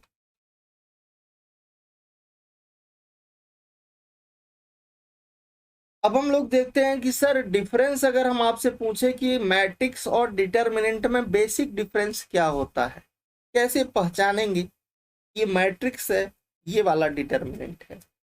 तो देखिए चीजों को समझिएगा कि matrix can not be reduce, matrix को हम लोग रिड्यूस नहीं कर सकते हैं टू अ नंबर में, किसी नंबर में, क्योंकि वो क्या होती है, मैट्रिक्स एक अरेंजमेंट होती है। ठीक है, a matrix can not be reduce to a number, but determinant को हम लोग रिड्यूस कर सकते हैं। मतलब मैट्रिक्स को हम लोग किसी नंबर में रिड्यूस नहीं कर सकते, बट डिटर्मिनेंट को हम लोग किसी नंबर में रिड्यूस कर सकते हैं। ये तो बेसिक फर्स्ट डिफरेंस है। सेकेंड डिफरेंस की बात करते हैं कि the number of rows may और may not be equal to the number of columns in matrix, but determinant में क्या होना चाहिए कि जो नंबर ऑफ रो इक्वल होने चाहिए किसके, नंबर देखो इन्होंने क्या बोला, सेकंड डिफरेंस ये बताया कि जो मैट्रिक्स होती है उसका जो नंबर ऑफ रो है वो नॉट इक्वल हो सकता है नंबर ऑफ कॉलम के साथ, बट डिटर्मिनेंट में ऐसा नहीं होता है। डिटर्मिनेंट में नंबर ऑफ रो जो है वो नंबर ऑफ कॉलम्स के बराबर होने चाहिए। ठीक है, दूसरा इन्होंने बताया डिफरेंस। तीसरा इन्होंने डिफरेंस ये बताया है कि इंटरचेंज मैट्रिक्स को हम लोग इंटरचेंज कर सकते हैं। On interchanging the row of column a different matrix is form. अगर हमारे पास कोई गिवन मैट्रिक्स है, अगर हम उसके रो और कॉलम को चेंज कर देते हैं तो हमारे पास वो एक नई मैट्रिक्स बन जाती है। But determinant it does not change the value. But determinant में अगर हम रो और कॉलम्स को अगर चेंज करते हैं तो मैट्रिक्स के वैल्यू में कोई चेंजमेंट नहीं होता, बट डिटर्मिनेंट में हमें चेंजमेंट मिल जाता है। ठीक है, तो ये और नेक्स्ट हमारे पास डिफरेंस है। अगला डिफरेंस क्या है कि a square matrix is such that, अगर हमारे पास कोई एक मैट्रिक्स है, ए मैट्रिक्स है और उसका आपने क्या निकाला, डिटर्मिनेंट निकाला, और वो डिटर्मिनेंट अगर does not equal to zero हो गया तो जैसे ही आपने उस मैट्रिक्स का डिटर्मिनेंट निकाला और डिटर्मिनेंट की वैल्यू नॉन जीरो आ गई तो वो कैसी मैट्रिक्स हो जाएगी, नॉन सिंगुलर मैट्रिक्स हो जाएगी। और अगर उसका डिटर्मिनेंट आपने निकाला और वो जीरो आ गई तो वो कैसी मैट्रिक्स हो जाएगी, वो सिंगुलर मैट्रिक्स। अगर डिटर्मिनेंट जीरो आ गया तो सिंगुलर मैट्रिक्स। ठीक है, कोई भी आपके पास रैंडम मैट्रिक्स गिवन है और आपसे पूछेगा ऑप्शन में कि भाई ये सिंगुलर है या फिर नॉन सिंगुलर, आपको क्या करना है, उस मैट्रिक्स का डिटर्मिनेंट निकालना है। Determinant does not equal to zero, non singular. Determinant equal to zero, singular matrix. ठीक है, अच्छा मैट्रिक्स को हम लोग इस फॉर्म से रिप्रेजेंट, इन तीन फॉर्म में रिप्रेजेंट करते हैं और डिटर्मिनेंट का हमारे पास ये सिंपल सा ये वाला फॉर्म है, सिंबल से यूज करते हैं। ठीक है, तो ये बेसिक आइडिया था कि भाई difference between matrix and determinant में। पहला आपको बताया कि भाई जो मैट्रिक्स है उसके हम लोग रिड्यूस नहीं कर सकते नंबर्स में, बट डिटर्मिनेंट को हम लोग रिड्यूस कर सकते हैं। दूसरा हमने बताया कि जो मैट्रिक्स के जो नंबर ऑफ रो है वो नॉट इक्वल हो सकते हैं नंबर ऑफ कॉलम्स के साथ, बट डिटर्मिनेंट में नंबर ऑफ रो और नंबर ऑफ कॉलम बराबर होते हैं। ठीक है, तीसरा हमने डिफरेंस ये बताया है आपको कि अगर हमारे पास कोई मैट्रिक्स है उसके नंबर ऑफ रो और नंबर ऑफ कॉलम्स को अगर हम लोग इंटरचेंज कर देते हैं तो ये जो नई मैट्रिक्स, एक हमारे पास नई मैट्रिक्स फॉर्म हो जाती है। बट डिटर्मिनेंट में क्या होता है, डिटर्मिनेंट में अगर हम लोग रो और कॉलम्स को इंटरचेंज करते हैं तो मैट्रिक्स के डिटरमिनेंट के वैल्यू में कोई चेंजमेंट नहीं आता है। ठीक है, नेक्स्ट हमने बताया कि अगर हमारे पास कोई एक स्क्वायर मैट्रिक्स है ना, और उसका अगर हमने डिटरमिनेंट निकाला और वो does not equal to zero तो नॉन सिंगुलर मैट्रिक्स, अगर डिटरमिनेंट इक्वल टू जीरो तो सिंगुलर मैट्रिक्स हो गई। ठीक है, बाकी तो ये सिंबल्स है। ठीक है, अब बात करते हैं sir scalar multiple of matrix क्या होता है, कि एक ऐसी मैट्रिक्स जिसमें किसी स्केलर क्वांटिटी से हम लोग क्या करें, मल्टीप्लाई करें, then each element is multiply of. अगर मान लीजिए कोई मैट्रिक्स आपके पास है, ठीक है, क्या है आपके पास, कोई आपके पास मैट्रिक्स है और किसी स्केलर नंबर के से आप मल्टीप्लाई करते हो तो वो जो स्केलर नंबर होता है वो मैट्रिक्स के हर एलिमेंट के साथ क्या हो जाएगा, मल्टीप्लाई हो जाएगा। ठीक है, जैसे कि हमारे पास एक मैट्रिक्स है, अगर हम आपसे पूछे कि सर हमें ये बताओ कि 5 पे क्या है, तो 5 यहाँ पर कह रहा है एक नंबर है कि एक स्केलर क्वांटिटी है। ठीक है, तो 5 ए अगर आपसे पूछा जाए तो क्या करोगे, 5 इंटू में ये जो मैट्रिक्स गिवन है 2 3 4 5 6 7 8 9 8, ये कैसी है, 3 × 3 की स्क्वायर मैट्रिक्स है। तो ये जो आपके पास स्केलर नंबर, जो आपके पास ये स्केलर क्वांटिटी है, ठीक है, ये एक मैट्रिक्स के हर एलिमेंट के साथ मल्टीप्लाई होगा। ठीक है, मतलब कुछ ऐसा होगा, हर एलिमेंट मतलब 5 × 2 हो जाएगा, ये 5 × 3 हो जाएगा, ये 5 × 4 हो जाएगा, 5 × 5 होगा, 5 × 6 होगा, 5 × 7 होगा, 5 × 8 होगा, 5 × 9 होगा, 5 × 8 होगा। मतलब हर एलिमेंट के साथ क्या होगा, मल्टीप्लाई होगा। तो नेक्स्ट हमारे पास मल्टीप्लाई करने के बाद नई मैट्रिक्स आएगी, वो आ जाएगी आपके पास 10, 15, 20, 25, 30, 35, 40, 45 और ये 40। ये आपके पास नए मैट्रिक्स 5A की वैल्यू आ जाएगी। तो वही है कि scalar multiple of a matrix, कोई आपके पास मैट्रिक्स है उसके स्केलर क्वांटिटी से अगर आप उस मैट्रिक्स से मल्टीप्लाई करते हो तो मैट्रिक्स के हर एलिमेंट के साथ वो क्या हो जाएगा, मल्टीप्लाई हो जाएगा। ठीक है, तो जैसे कि आपने देखा property of a scalar multiplications के बारे में थोड़ा सा समझते हैं। इसकी प्रॉपर्टीज क्या क्या है कि अगर हमारे पास कोई दो मैट्रिक्स है, एक मैट्रिक्स ए है जिसमें m रो n कॉलम्स है, A I J M cross N की एक मैट्रिक्स है, और एक बी मैट्रिक्स है जो ये भी कैसी है, m क्रॉस n की मैट्रिक्स है। दो मैट्रिक्स है और यहाँ पर लैम्डा और म्यू दो कैसे स्केलर क्वांटिटीज हैं। तो अगर आपके पास किसी स्केलर क्वांटिटी से लैम्डा टाइम्स ए प्लस बी, ए मैट्रिक्स है और बी भी मैट्रिक्स है, तो अगर लैम्डा का इन दोनों मैट्रिक्स के सम में ए प्लस बी में अगर मल्टीप्लाई करते हैं स्केलर क्वांटिटी से तो आपके पास ये क्या हो जाएगा, लैम्डा ए प्लस लैम्डा बी हो जाएगा। ठीक है, मतलब दोनों में अलग अलग मल्टीप्लाई हो जाएगा।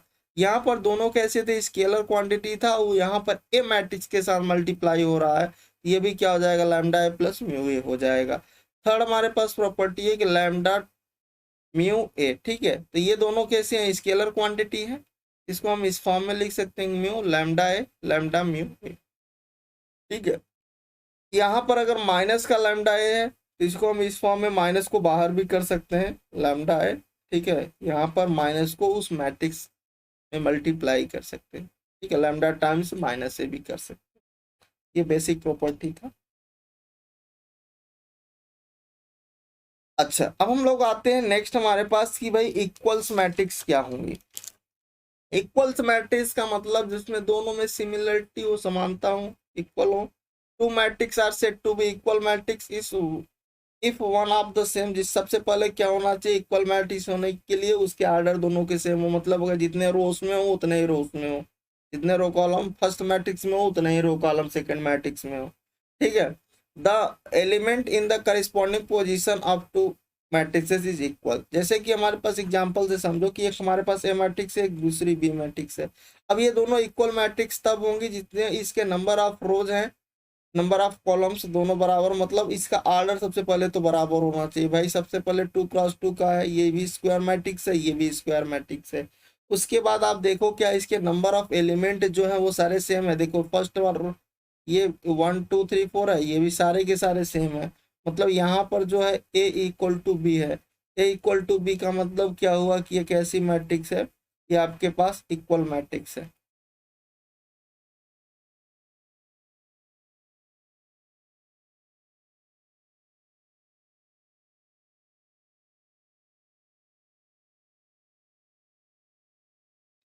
Addition of a matrix, if A and B भी दो, कोई हमारे पास किसी भी दो मैट्रिक्स का अगर हमें एडिशन करना है तो सबसे पहले उसकी क्या एलिजिबिलिटीज होनी चाहिए। तो सबसे पहले ये होना चाहिए कि अगर हमारे पास कोई दो मैट्रिक्स हैं तो अगर हमें उन दोनों मैट्रिक्स का एडिशंस करना है तो सबसे पहले तो उसके आर्डर क्या होने चाहिए, मैट्रिक्स के सेम होने चाहिए।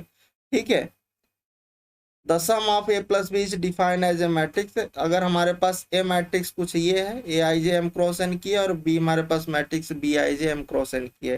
ठीक है, तो अगर हमें इन दोनों का सम करना है तो सबसे पहले दोनों के आर्डर क्या होना है, भाई ये भी एम क्रॉस एन की मैट्रिक्स है, ये भी एम क्रॉस एन की मैट्रिक्स है, तभी हम उसका क्या कर सकते हैं, एडिशंस कर सकते हैं। तो ए प्लस बी का एडिशन करोगे क्या आएगा, matrix of A I J plus B I, मतलब ओवरऑल मैट्रिक्स में दोनों के मैट्रिक्स के एलिमेंट को आप ऐड कर दीजिए।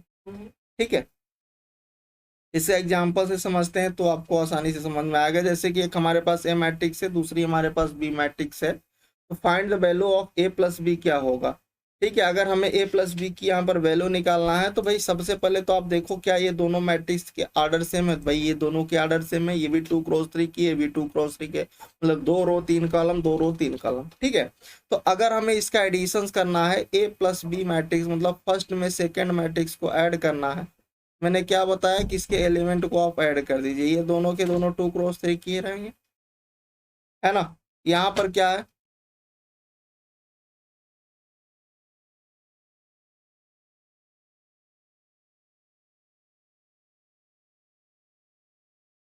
अल्फा प्लस ए हो जाएगा, ये बीटा प्लस बी हो जाएगा, ये गामा प्लस सी हो जाएगा, ये आपके पास क्या है, थीटा प्लस एक्स हो जाएगा, ये आपके पास फाइव प्लस वाई हो जाएगा, और ये आपके पास साई प्लस जेड हो जाएगा।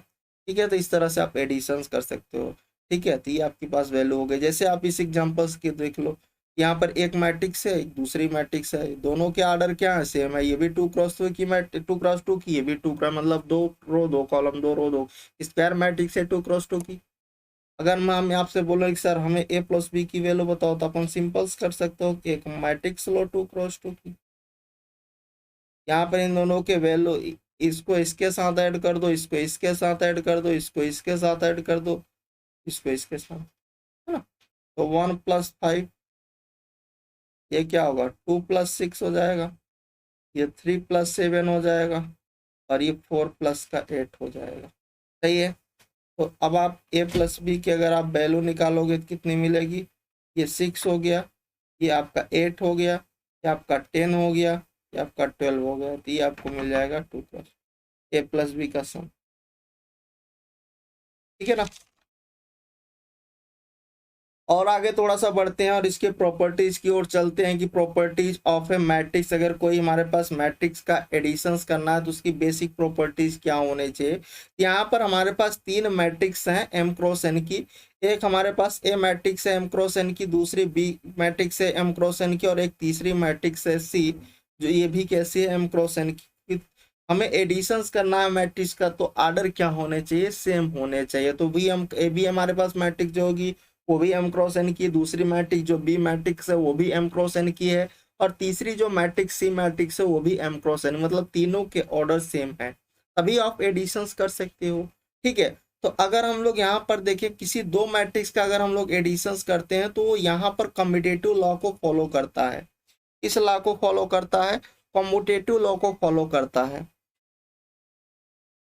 मतलब ए प्लस बी जो है वो बी प्लस ए के इक्वल होता है। अगर एक मैट्रिक्स ए है दूसरी मैट्रिक्स बी है, तो जो आप ए प्लस बी का सम करके निकालोगे वही जब आप बी प्लस ए का भी सम करोगे तब भी आपको सेम वैल्यू मिलेगी, क्योंकि यहाँ पर दो मैट्रिक्स क्या करती हैं, आपस में कंप्यूट करती हैं एडिशंस के रिस्पेक्ट में। ठीक है, तो ए प्लस बी जो है वो बी प्लस ए के इक्वल होगा बाय द कम्यूटेटिव लॉ। यहाँ पर अगर कोई तीन मैट्रिक्स हैं तो एसोसिएटिव लॉ को फॉलो करती हैं, ए प्लस बी प्लस सी। ठीक है, तो ये इक्वल होगा किसके, ए प्लस बी का अगर आप सम करते हो प्लस सी करते हो तो क्या यहाँ पर क्या फॉलो करता है, उस एसोसिएटिव लॉ को भी फॉलो करता है।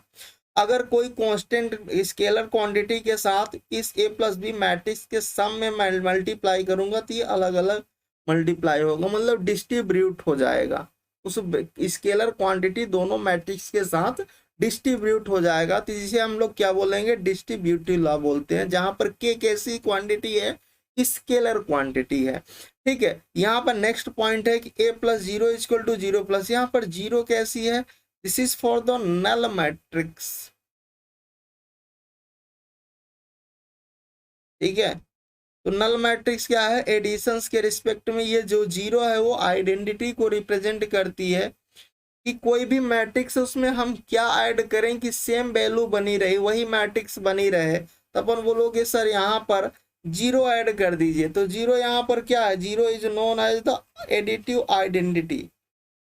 ठीक है, नेक्स्ट हमारे पास है कि अगर a प्लस बी 0 है और b प्लस ए है तो ये क्या होगा, ये कब पॉसिबल है कि a प्लस बी प्लस ए के इक्वल हो और उसकी वैल्यू 0 हो, मतलब a प्लस बी की वैल्यू 0 या फिर b प्लस ए की वैल्यू 0 तभी हो सकती है जब यहाँ पर क्या हो, यहाँ पर b जो है वो एडिटिव इनवर्स ऑफ a हो, मतलब b जो है वो क्या होना चाहिए, ए माइनस का a, तो ये माइनस का a जो है वो क्या है, additive inverse, b is additive inverse of a। ठीक है, अगर a प्लस बी का सम 0 है तो कैसा हो जाएगा, वो एडिटिव, b जो होगा वो a का क्या होगा, एडिटिव इनवर्स। ठीक है, यहाँ पर अगर a प्लस 0 प्लस ए है तो e क्या है, 0 जो होगी वो क्या होगी, एडिटिव आइडेंटिटी होगी a की।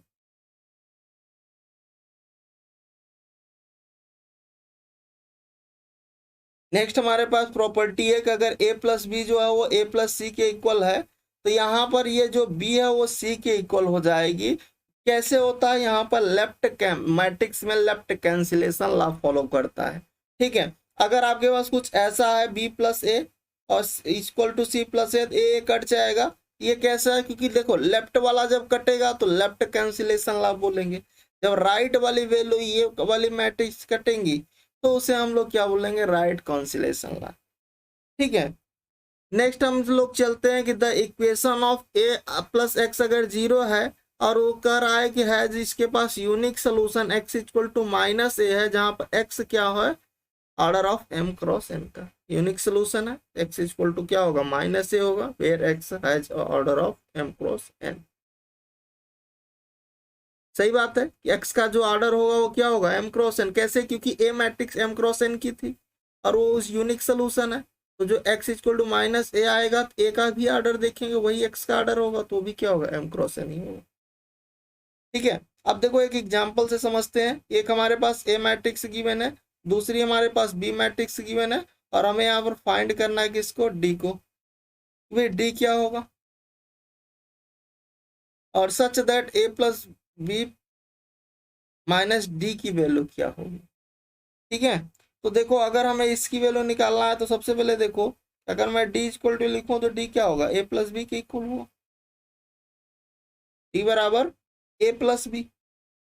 तो देखो डी के स्थान पर अपन लिखते हैं, डी हमारे पास क्या गिवन है, डी इज इक्वल टू है ए प्लस बी, और डी हमारे पास मैट्रिक्स गिवन है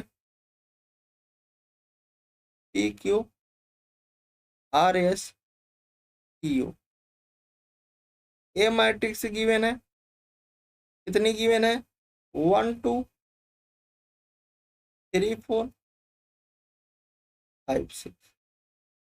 एक हमारे पास बी मैट्रिक्स गिवन है, वो कितनी गिवन है, -3 -2 1 -5 4 और 3। अब इन दोनों का आप एडिशंस कर दोगे, तो जब आप इन दोनों मैट्रिक्स को ऐड करोगे इसको इसके साथ, मतलब 1 -3 के साथ होगा, है ना, 2 -2 हो जाएगा। और यहाँ पर देखो ये कितने हैं, इसमें 3 रो हैं 2 कॉलम है, इसमें 3 रो हैं 2 कॉलम है, दोनों के ऑर्डर सेम होने चाहिए। यहाँ पर भी आपके पास 3 रो 2 कॉलम है। ठीक है, तभी जब ऑर्डर सेम होंगे तभी आप किसी भी मैट्रिक्स का एडिशंस कर सकते हो या फिर सब्ट्रैक्शंस कर सकते हो, अदरवाइज नहीं कर सकते। ठीक है, बात समझने की कोशिश करो। यहाँ पर आपके पास क्या है, 3 -1, सॉरी 3 + 1 बनेगा, ऐड कर रहे हैं, ये क्या बनेगा, 4 -5 बनेगा। यहाँ पर आपके पास 5 + 4 बनेगा ये, और ये बनेगा 6 + 3। कितने की मैट्रिक्स बनेगी, ऑर्डर की 3x2 ऑर्डर की मैट्रिक्स बनेगी, जिसमें 3 रो होंगे 2 कॉलम होंगे। अब आप इसको सिंप्लीफाई कर लीजिए, यहाँ से आ गया -2, ये हो गया 0, ये हो गया 4, ये हो गया -1, ये हो गया 9, और ये भी हो गया 9।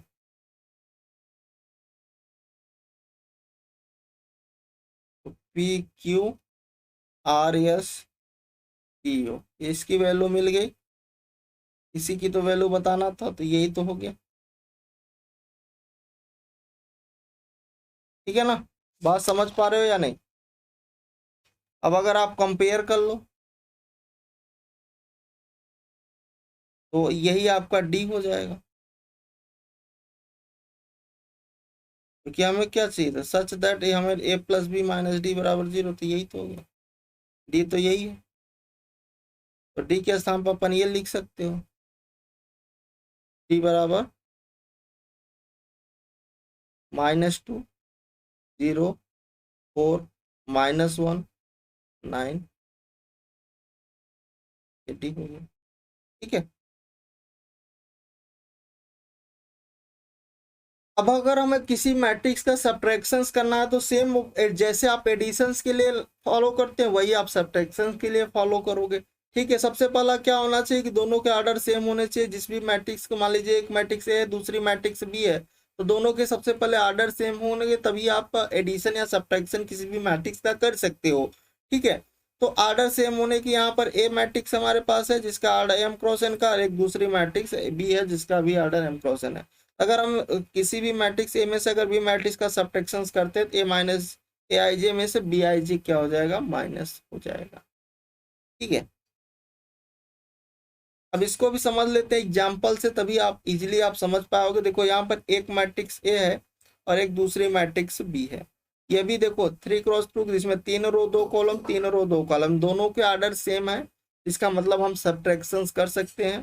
तो सब्ट्रैक्शंस करोगे तो देखो इसका इसको इसके साथ सब्ट्रैक्ट करोगे, इसको इसके साथ करोगे, बाकी इसका इसके साथ, इसका इसके साथ, इस तरह से हम लोग क्या करते हैं, इसका इसके साथ, इसका इसके साथ। तो यहाँ पर जब करोगे तो क्या मिलेगा, ये 2 माइनस का ए हो जाएगा, ये आपके पास 3 माइनस का बी हो जाएगा।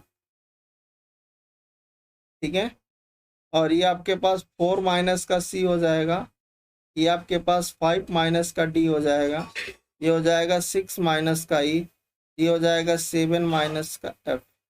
कितने की मैट्रिक्स होगी, 3x2 आर्डर की मैट्रिक्स होगी। ठीक है, ये आपके पास इस तरह से आप कर सकते हो।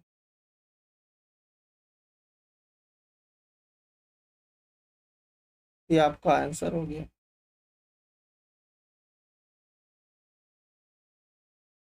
चलिए आते हैं कि एग्जाम्पल्स पर। हमारे पास एग्जाम्पल्स है, एक हमारे पास ए मैट्रिक्स है, एक दूसरी बी मैट्रिक्स है। ठीक है, और फाइंड द मैट्रिक्स, एक हमें यहाँ पर सी मैट्रिक्स की वैल्यू बताना है कि भाई सी मैट्रिक्स, देखो यहाँ पर क्या दे रखा है, दे रखा है कि ए प्लस का 2c जो है वो बी के बराबर है। तो जो 2c होगा क्या हो जाएगा, वो बी माइनस ए हो जाएगा। तो बी मैट्रिक्स आपको जो दो रेखा है उसको लिख दो। क्या दे रखा है, 3 -1 2 4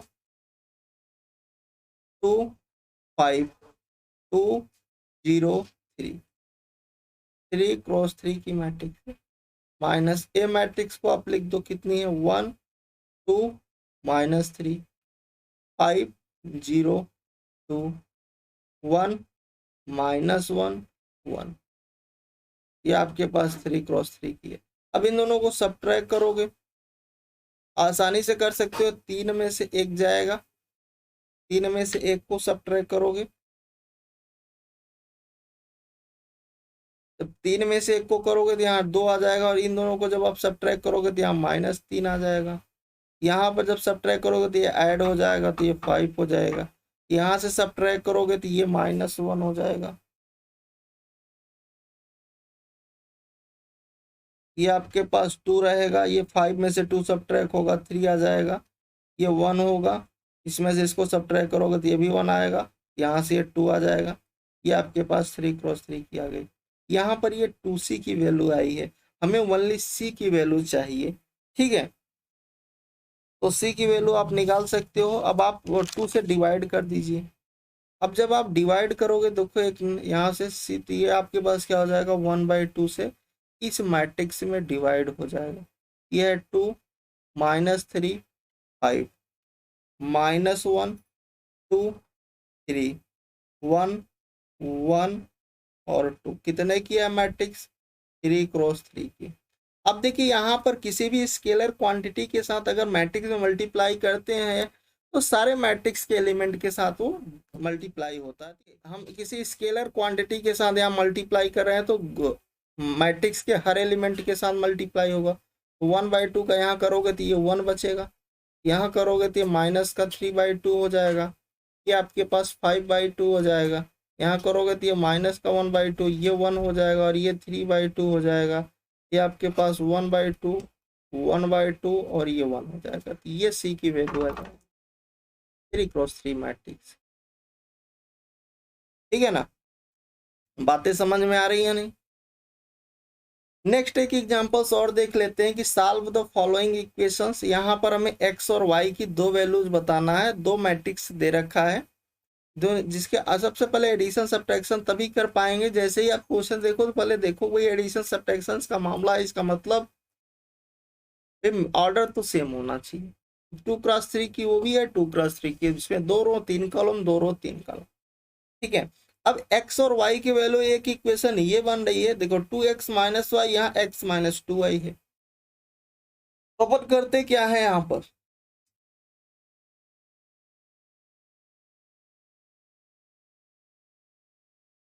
तो सिंपल सा हम लोग यहाँ पर ऐसा कर सकते हैं,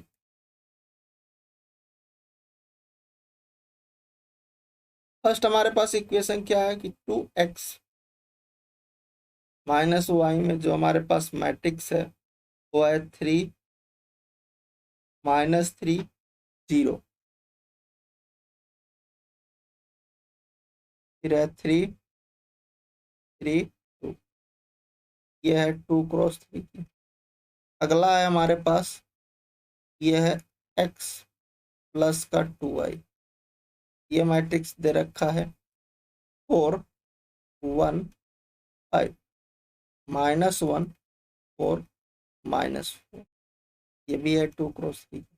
अब देखो इसका मतलब कि अगर मैं इसमें 2 से मल्टीप्लाई करके ऐड कर दूं, अगर मैं इसको सेकंड बनाता हूँ, इसको फर्स्ट बनाता हूँ, ठीक है, तो इस वाले में अपन 2 से मल्टीप्लाई कर देते हैं, तो ये क्या हो जाएगा 4x -2y, तो 2 से करोगे तो इधर भी 2 का मल्टीप्लाई हो जाएगा, ये नई मैट्रिक्स बनेगी 6 -6 0 6 6 4, ठीक है, ये आपके पास थर्ड इक्वेशन बन जाएगी। और अब देखो इन दोनों को अपन क्या कर देते हैं, ऐड कर देते हैं, ऐड कर देंगे तो देखो इस वाले टर्म से ये कट जाएगा और आपस में ऐड होगा, तो ये आपके पास कितना हो जाएगा, तो यहाँ से आप देखो 5x की वैल्यू निकालो, तो ये आपस में ऐड हो जाएंगे, क्योंकि मैंने ऐड किया है, तो जब ये आपस में ऐड हो जाएंगे 4 और 6 कितना बन जाएगा, ये 10 बन जाएगा, ठीक है, और इसमें से इसको ये -5 बन जाएगा, और जब इसको ऐड करेंगे तो ये 5 बन जाएगा, यहाँ पर ये 5 बन जाएगा, ये 10 बन जाएगा और ये 0 बन जाएगा। और जब 5 से आप डिवाइड कर दोगे, x की वैल्यू कितनी मिल जाएगी, ये 1/5, ये 10 है, -5 है, ये 5 है, ये 5 है, ये 10 है, ये 0 है। कितने की मैट्रिक्स थी, ये 2 × 3 की थी, ये भी 2 × 3 की,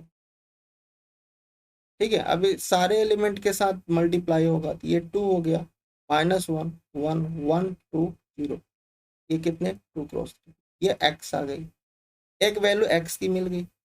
अब आपको क्या चाहिए, y चाहिए, तो y आप निकाल सकते हो, किसी एक में रख लो, मान लो मैंने फर्स्ट में रख दिया,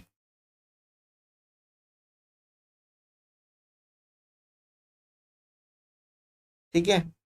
अगर अपन फर्स्ट में रखते हैं तो फर्स्ट आपके पास क्या था कि 2x -y बराबर में गिवन क्या था, 3 - 3 0 3 3 2, 2 × 3 की। यहाँ पर हमने x की वैल्यू निकाला है, ठीक है, तो x की वैल्यू ये थी, ये फर्स्ट इक्वेशन था। सेकेंड इक्वेशन हमारे पास क्या था, सेकेंड इक्वेशन ये था x प्लस 2y बराबर, सेकेंड इक्वेशन ये गिवन था 4 1 5 -1 4 और -4, ये भी 2 × 3 की। तो हमारे पास क्या, हमने x की वैल्यू निकाला है, x हमने निकाला है, कितना हमारे पास आया है x की वैल्यू 2 -1 1 1 2 0। अब देखो यहाँ इस वाले, चूंकि ये फर्स्ट इक्वेशन था, ये सेकंड इक्वेशन था, है ना, तो अब यहाँ पर आप वैल्यू रख दीजिए, इसको इधर सब्ट्रैक्ट कर दीजिए, तो देखो 2y = क्या हो जाएगा, ये 4 1 5 -1 4 -4, सब्ट्रैक्ट करो, 2 -1 1 1 2 0। अब सब्ट्रैक्ट करोगे तो आपके पास घटाना है, 4 में से 2 गया 2, 1 + 1 2, 5 -1 4, ठीक है, इधर -1 -1 -2, 4 -2 2 -4, ये 2y आ गया। y की वैल्यू निकालोगे तो डिवाइड हो जाएगा, तो 1/2 क्या हो गया 2 2 4 -2 2 -4, 2 × 3,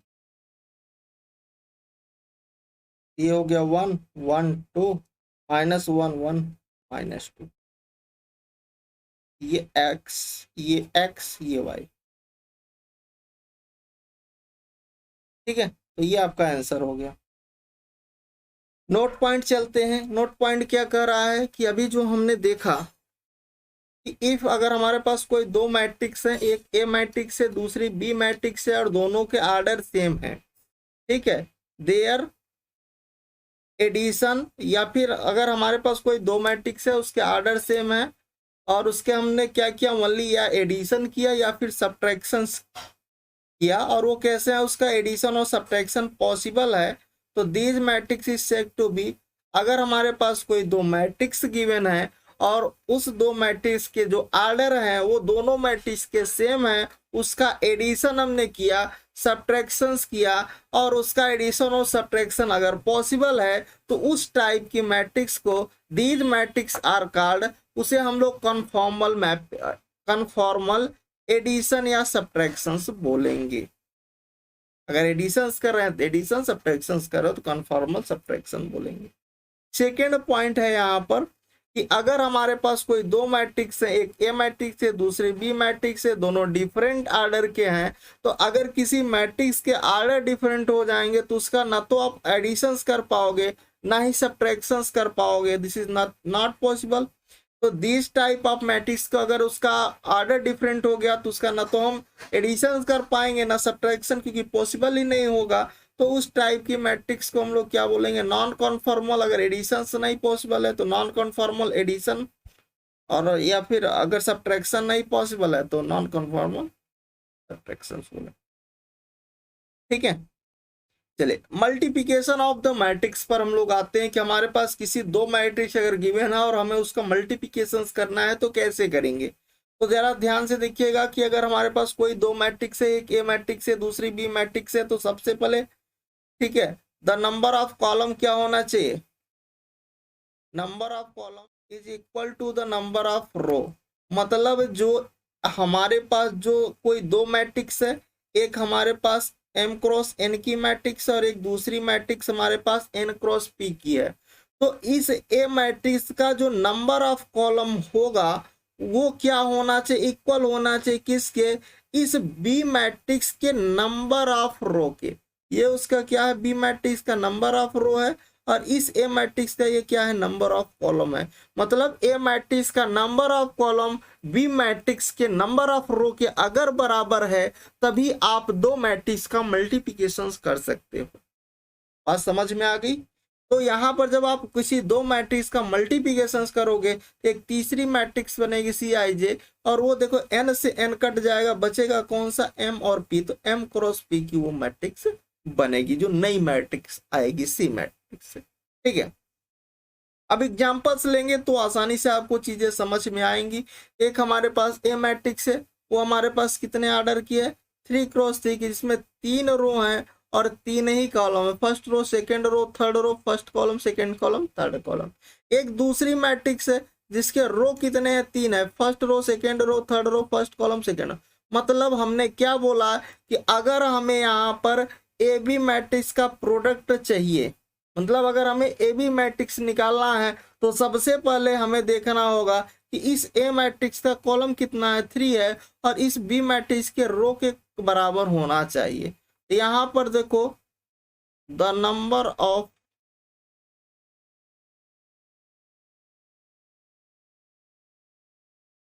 ए जो है वो बराबर है किसके, number of row of B matrix की। 3 बराबर 3 है ना, तो नंबर ऑफ कॉलम्स जो है बराबर है नंबर ऑफ बी मैट्रिक्स के रो के। इसका मतलब हम ए बी मैट्रिक्स का मल्टीप्लिकेशन कर सकते हैं। ठीक है, तो कर लेते हैं। तो करना कैसे है, देखो ध्यान से समझिएगा, समझ में आएगा। ये 0 है, ये 1 है, ये 2 है, ये 1 है, 2 3 2 3 4, 3x3 की मैट्रिक्स यहाँ पर हमें मल्टीप्लाई करना है। ये है 1 -2 -1 0 2 -1, ये क्या है 3x2 का। अब देखो अपन इधर से करना है, देखो हम इधर से इससे रो से इस कॉलम में करने जाएंगे ऐसे, अगर आप ऐसे ले रहे हो तो इधर ऐसे करना पड़ेगा, अगर इधर से रो ले रहे हो तो इधर कॉलम में करोगे, अगर इधर से कॉलम ले रहे हो तो इधर से रो में करना पड़ेगा। ठीक है, तो हम इधर से रो और कॉलम में करते हैं। इस एलिमेंट का इसके साथ फिर इसके साथ फिर इसके साथ एडिशंस करते जाना।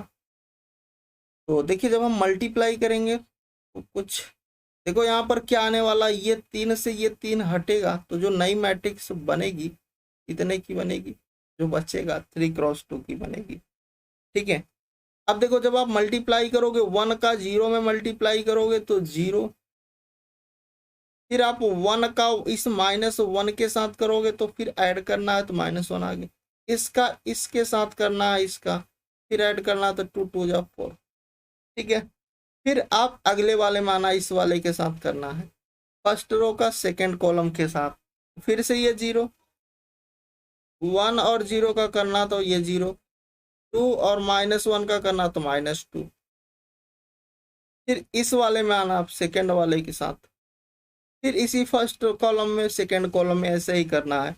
1 का 1 में होगा तो 1, 2 का -1 में होगा तो -2 और 3 का 2 में होगा तो प्लस का 6, फिर 1 का -2 में होगा -2, 2 का 0 में होगा तो प्लस का 0, 3 का -1 में होगा तो माइनस का 3। ठीक है, फिर थर्ड वाले का करना है तो 2 का इस वाले का, ठीक है, इसके साथ तो 2 का 1 में होगा तो 2, फिर 3 का -1 में -3, 4 का 2 के साथ मल्टीप्लाई तो प्लस का 8, यहाँ पर आप करिएगा सेकेंड कॉलम के साथ तो 2 का -2 के साथ तो -4 और 3 का 0 के साथ तो 0 और 4 का -1 के साथ तो -4। अब आप देखो यहाँ पर हमें ए बी की वैल्यू मिल गई है।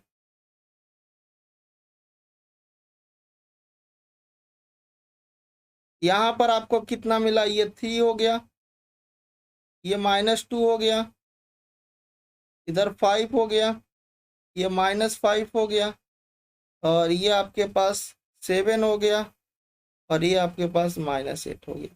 ये हमारे पास ए बी मैट्रिक्स मिल गया। अब आपसे पूछा जा रहा है कि why B A is not defined, यहाँ पर हम बी ए को क्यों डिफाइन नहीं कर पा रहे हैं, क्या आप बता सकते हो क्यों नहीं डिफाइन कर पा रहे हैं? हाँ बिल्कुल बता सकते हैं। क्यों नहीं कर पा रहे हो? क्योंकि अगर मैं बी ए निकालूं, अगर हम बी ए निकालना चाहें तो बी ए का बी मैट्रिक्स क्या है, बी मैट्रिक्स का यहाँ पर देखो यह है 1 -2 -1 0 2 -1 और ए मैट्रिक्स क्या है 0 1 2 1 2 3 2 3 4। अब जरा आर्डर पर गौर करना, ये 3 क्रॉस 2 का आर्डर है, ये 3 क्रॉस 3 का आर्डर है। यहाँ पर मल्टीप्लिकेशन तभी पॉसिबल है जब नंबर ऑफ कॉलम इक्वल हो किसके, नंबर ऑफ रोज के। क्या यहाँ पर इक्वल हो पा रहा है? यहाँ पर कॉलम कितना है 2 है और रो कितना है 3 है, तो 2 कभी भी 3 के इक्वल नहीं होगा, इसलिए यहाँ पर बी ए का मल्टीप्लिकेशन जो है वो कैसा है, नॉट पॉसिबल है।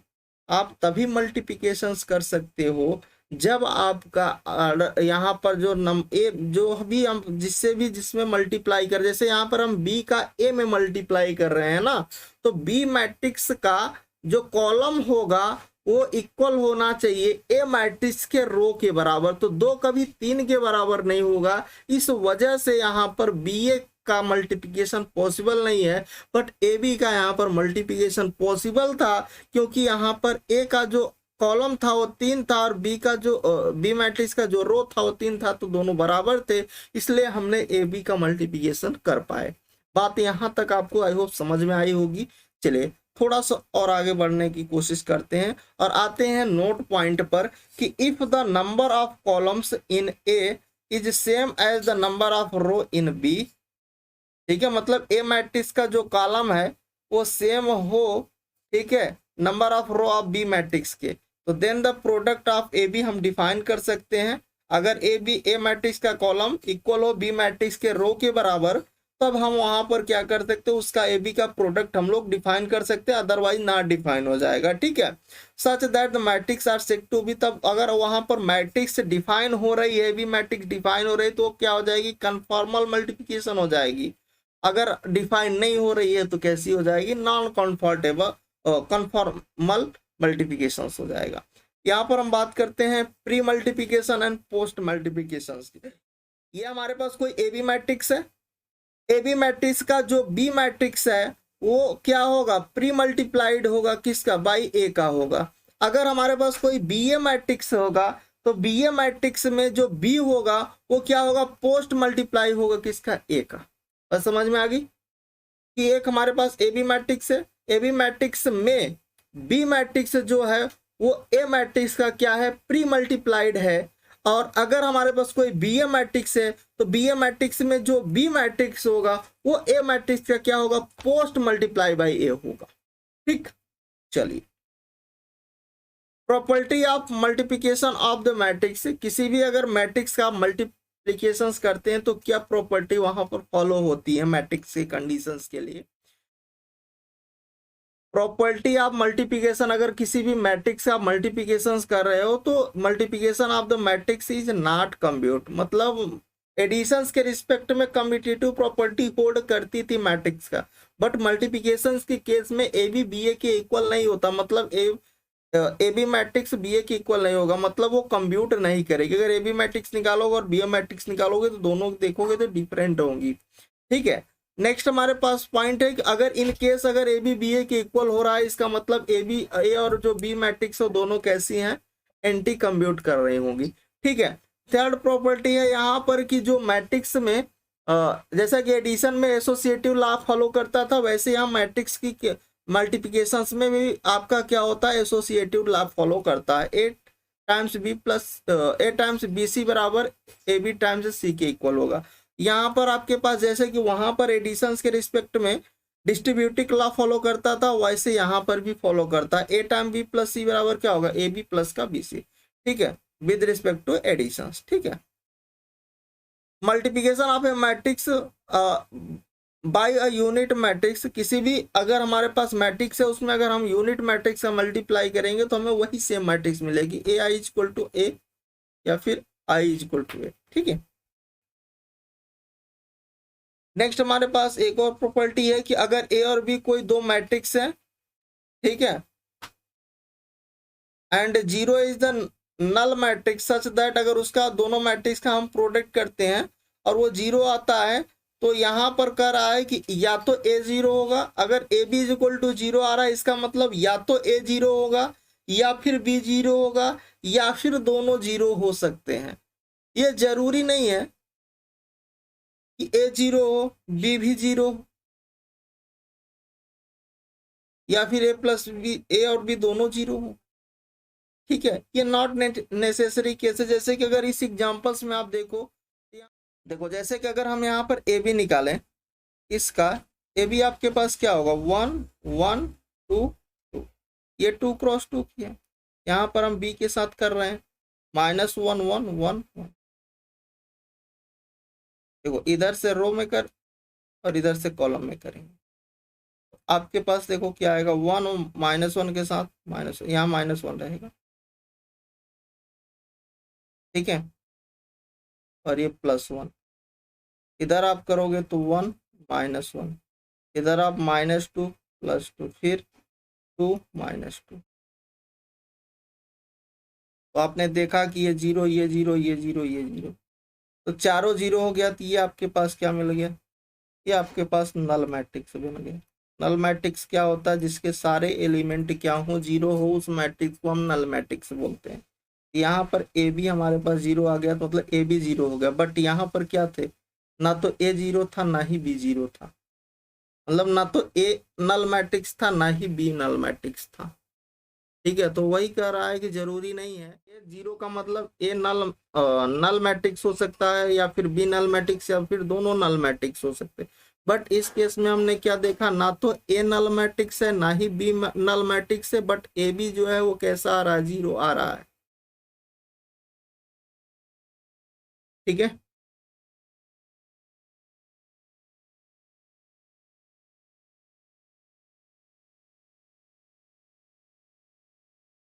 Multiplication of a matrix bye it self, अगर किसी भी मैट्रिक्स का खुद के साथ हम मल्टीप्लाई करते हैं तो क्या होता है, अगर हम m टाइम्स कर सकते हैं तो क्या होगा a की पावर n, और उस a की पावर m का भी अगर मैं n टाइम मल्टीप्लाई कर दूं तो क्या हो जाएगा, a की पावर mn के इक्वल हो जाता है। ठीक है, अगर इसकी वैल्यू आपसे पूछी जाए वह इस मैट्रिक्स की वैल्यू क्या होगी, तो सबसे पहले देखो कितने क्रॉस कितने की है। ये देखो इसमें 3 रो है, एक कॉलम है, ये है 3x1। ये इसमें एक रो है, 3 कॉलम है, ये है 1x3। इसमें देखो 3 रो है, एक कॉलम है, ये 3x1। पहले इन दोनों का जब आप करोगे तो ये 1 और ये 1 हट जाएंगे। मल्टीप्लाई तभी इक्वल होगा जब इसका कॉलम इसके रो के बराबर हो। यहाँ से जब इन दोनों का मल्टीप्लाई करोगे 3x3 की मैट्रिक्स बनेगी। और तब फिर जब 3x3 क्या आएगा तो इसके साथ जब अटैच करोगे, इसका कॉलम इसके रो के बराबर है, तो फिर से जो नई बनेगी वो कितने की मैट्रिक्स बनेगी, वो 3x1 की एक मैट्रिक्स बनेगी। ठीक है, मतलब जिसमें 3 रो होंगे एक कॉलम होगा, मतलब ये और ये तो नहीं हो सकते। अब इन दोनों में से देखना है आपको, तो मल्टीप्लाई कर रहे हैं, इसकी वैल्यू निकालना है 1 -2 3 4 5 2 -3 5। अब देखो ये है 3x1 की, ये है 1x3 की, ये भी है 3x1 की। पहले इन दोनों का करेंगे, तो इधर से अपन रो से और इधर से अपन कॉलम में करेंगे। ठीक है ना, तो जब यहाँ करोगे तो ये 3x3 की एक मैट्रिक्स बनेगी।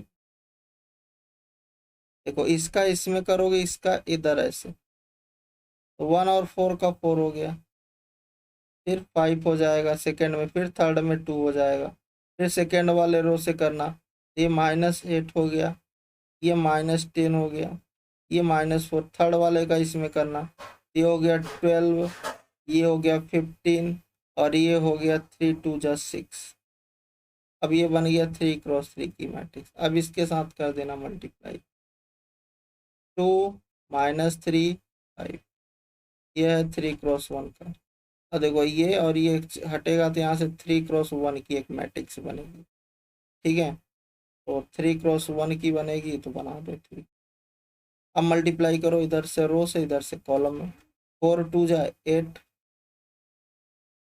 5 3 जा -15, और 2 5 जा 10। फिर सेकेंड का ये हो गया -16, ये हो गया +31, और ये हो गया -20 हो गया। थर्ड का करना तो 24 हो गया, और -45 हो गया, और प्लस का 30 हो गया। आप सॉल्व कर लीजिए, तो यहाँ से 3 आ गया, और ये आपके पास हो गया -6, और इधर आपके पास हो गया 9। ये 3x1 की मैट्रिक्स आएगी। ठीक है, तो देख लो कौन सा है, ए वाला आपका करेक्ट है, डी वाला भी इनकरेक्ट। ठीक है, नेक्स्ट क्वेश्चंस पर आते हैं कि यहाँ पर हमारे पास एक तो ए मैट्रिक्स है, दूसरी बी मैट्रिक्स है। कह रहा है कि इन दोनों मैट्रिक्स का आप क्या करिए, प्रोडक्ट करिए। ए बी क्या है, यहाँ पर नल मैट्रिक्स है, देन अल्फा माइनस बीटा की वैल्यू क्या होगी। ठीक है, तो अगर इन दोनों मैट्रिक्स का हमें मल्टीप्लिकेशन, देखो ये 2x2 की मैट्रिक्स है, ये भी 2x2 की, इसका कॉलम इसके रो के बराबर, वही इक्वल है ही दोनों। ठीक है, अब देखो हमें इन दोनों का मल्टीप्लाई करना है, तो हम आसानी से इससे मल्टीप्लाई कर सकते हैं। अब कैसे करेंगे इन दोनों मैट्रिक्स का मल्टीप्लाई, हमें क्या चाहिए, ए बी इक्वल टू में करा, इसका जो प्रोडक्ट आ रहा है वो नल मैट्रिक्स मतलब 0 आ रहा है। ठीक है, अब दो मैट्रिक्स का मल्टीप्लाई करना है। ये है cos square alpha, cos alpha sine alpha, ये है कॉस अल्फा साइन अल्फा, फिर ये है साइन स्क्वायर अल्फा। इधर है आपके पास cos square beta, cos beta, sine beta. cos beta sin beta sin square beta equal to में 0। अब देखो इधर से ऐसे, इधर से ऐसे, इधर से रो से, इधर से कॉलम में करेंगे। तो जब अपन यहाँ पर मल्टीप्लाई कर रहे होंगे, देखो cos square alpha, cos square beta, और इसका इधर करना, तो प्लस में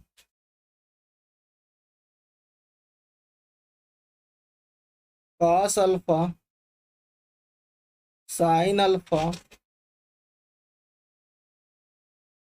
cos बीटा sin बीटा। फिर आप सेकेंड में जब आप करोगे तो ये आ जाएगा यहाँ से cos square alpha cos beta sin beta. ठीक है, फिर इसका इसके साथ यहाँ प्लस लगाओगे, ये हो जाएगा sin square beta cos alpha sin alpha.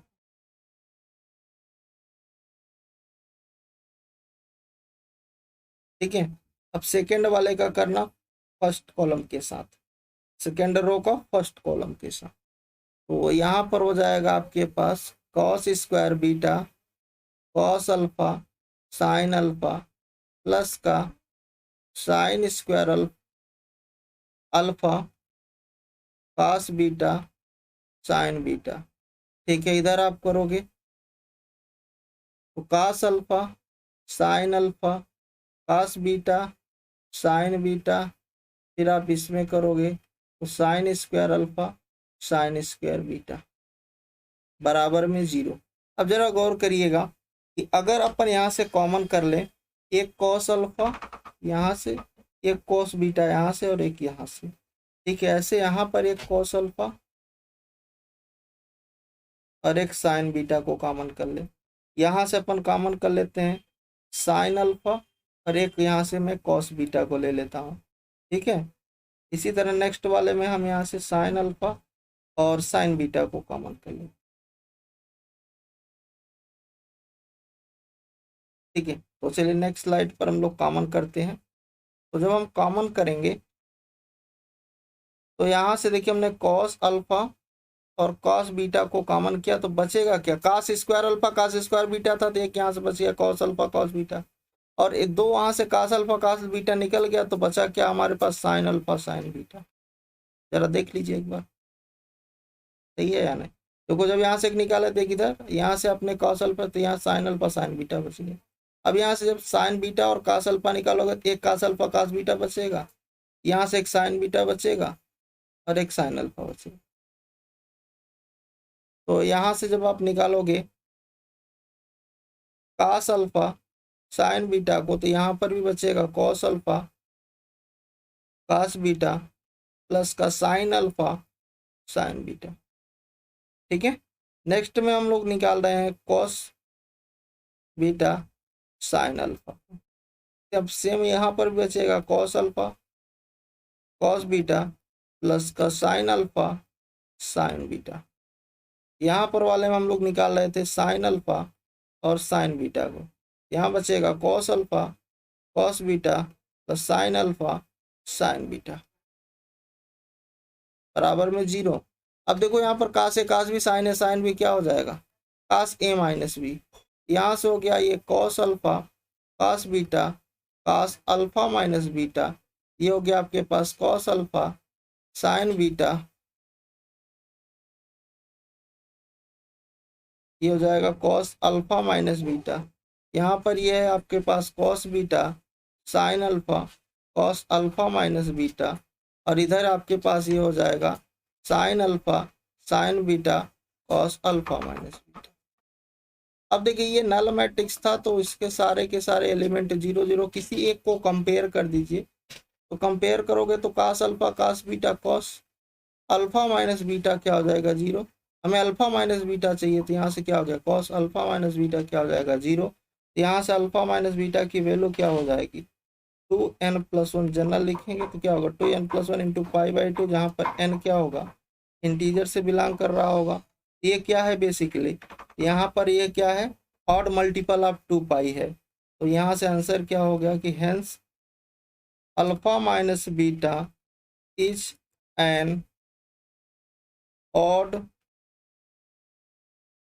Multiple of pi by 2, मतलब बी वाला ऑप्शन आपका करेक्ट है। ठीक है, तो भाई आज के लेक्चर्स को हम लोग यहीं पर ओवर करते हैं, फिर मिलेंगे इसके आगे नेक्स्ट लेक्चर में। तो thank you, bye bye, take care.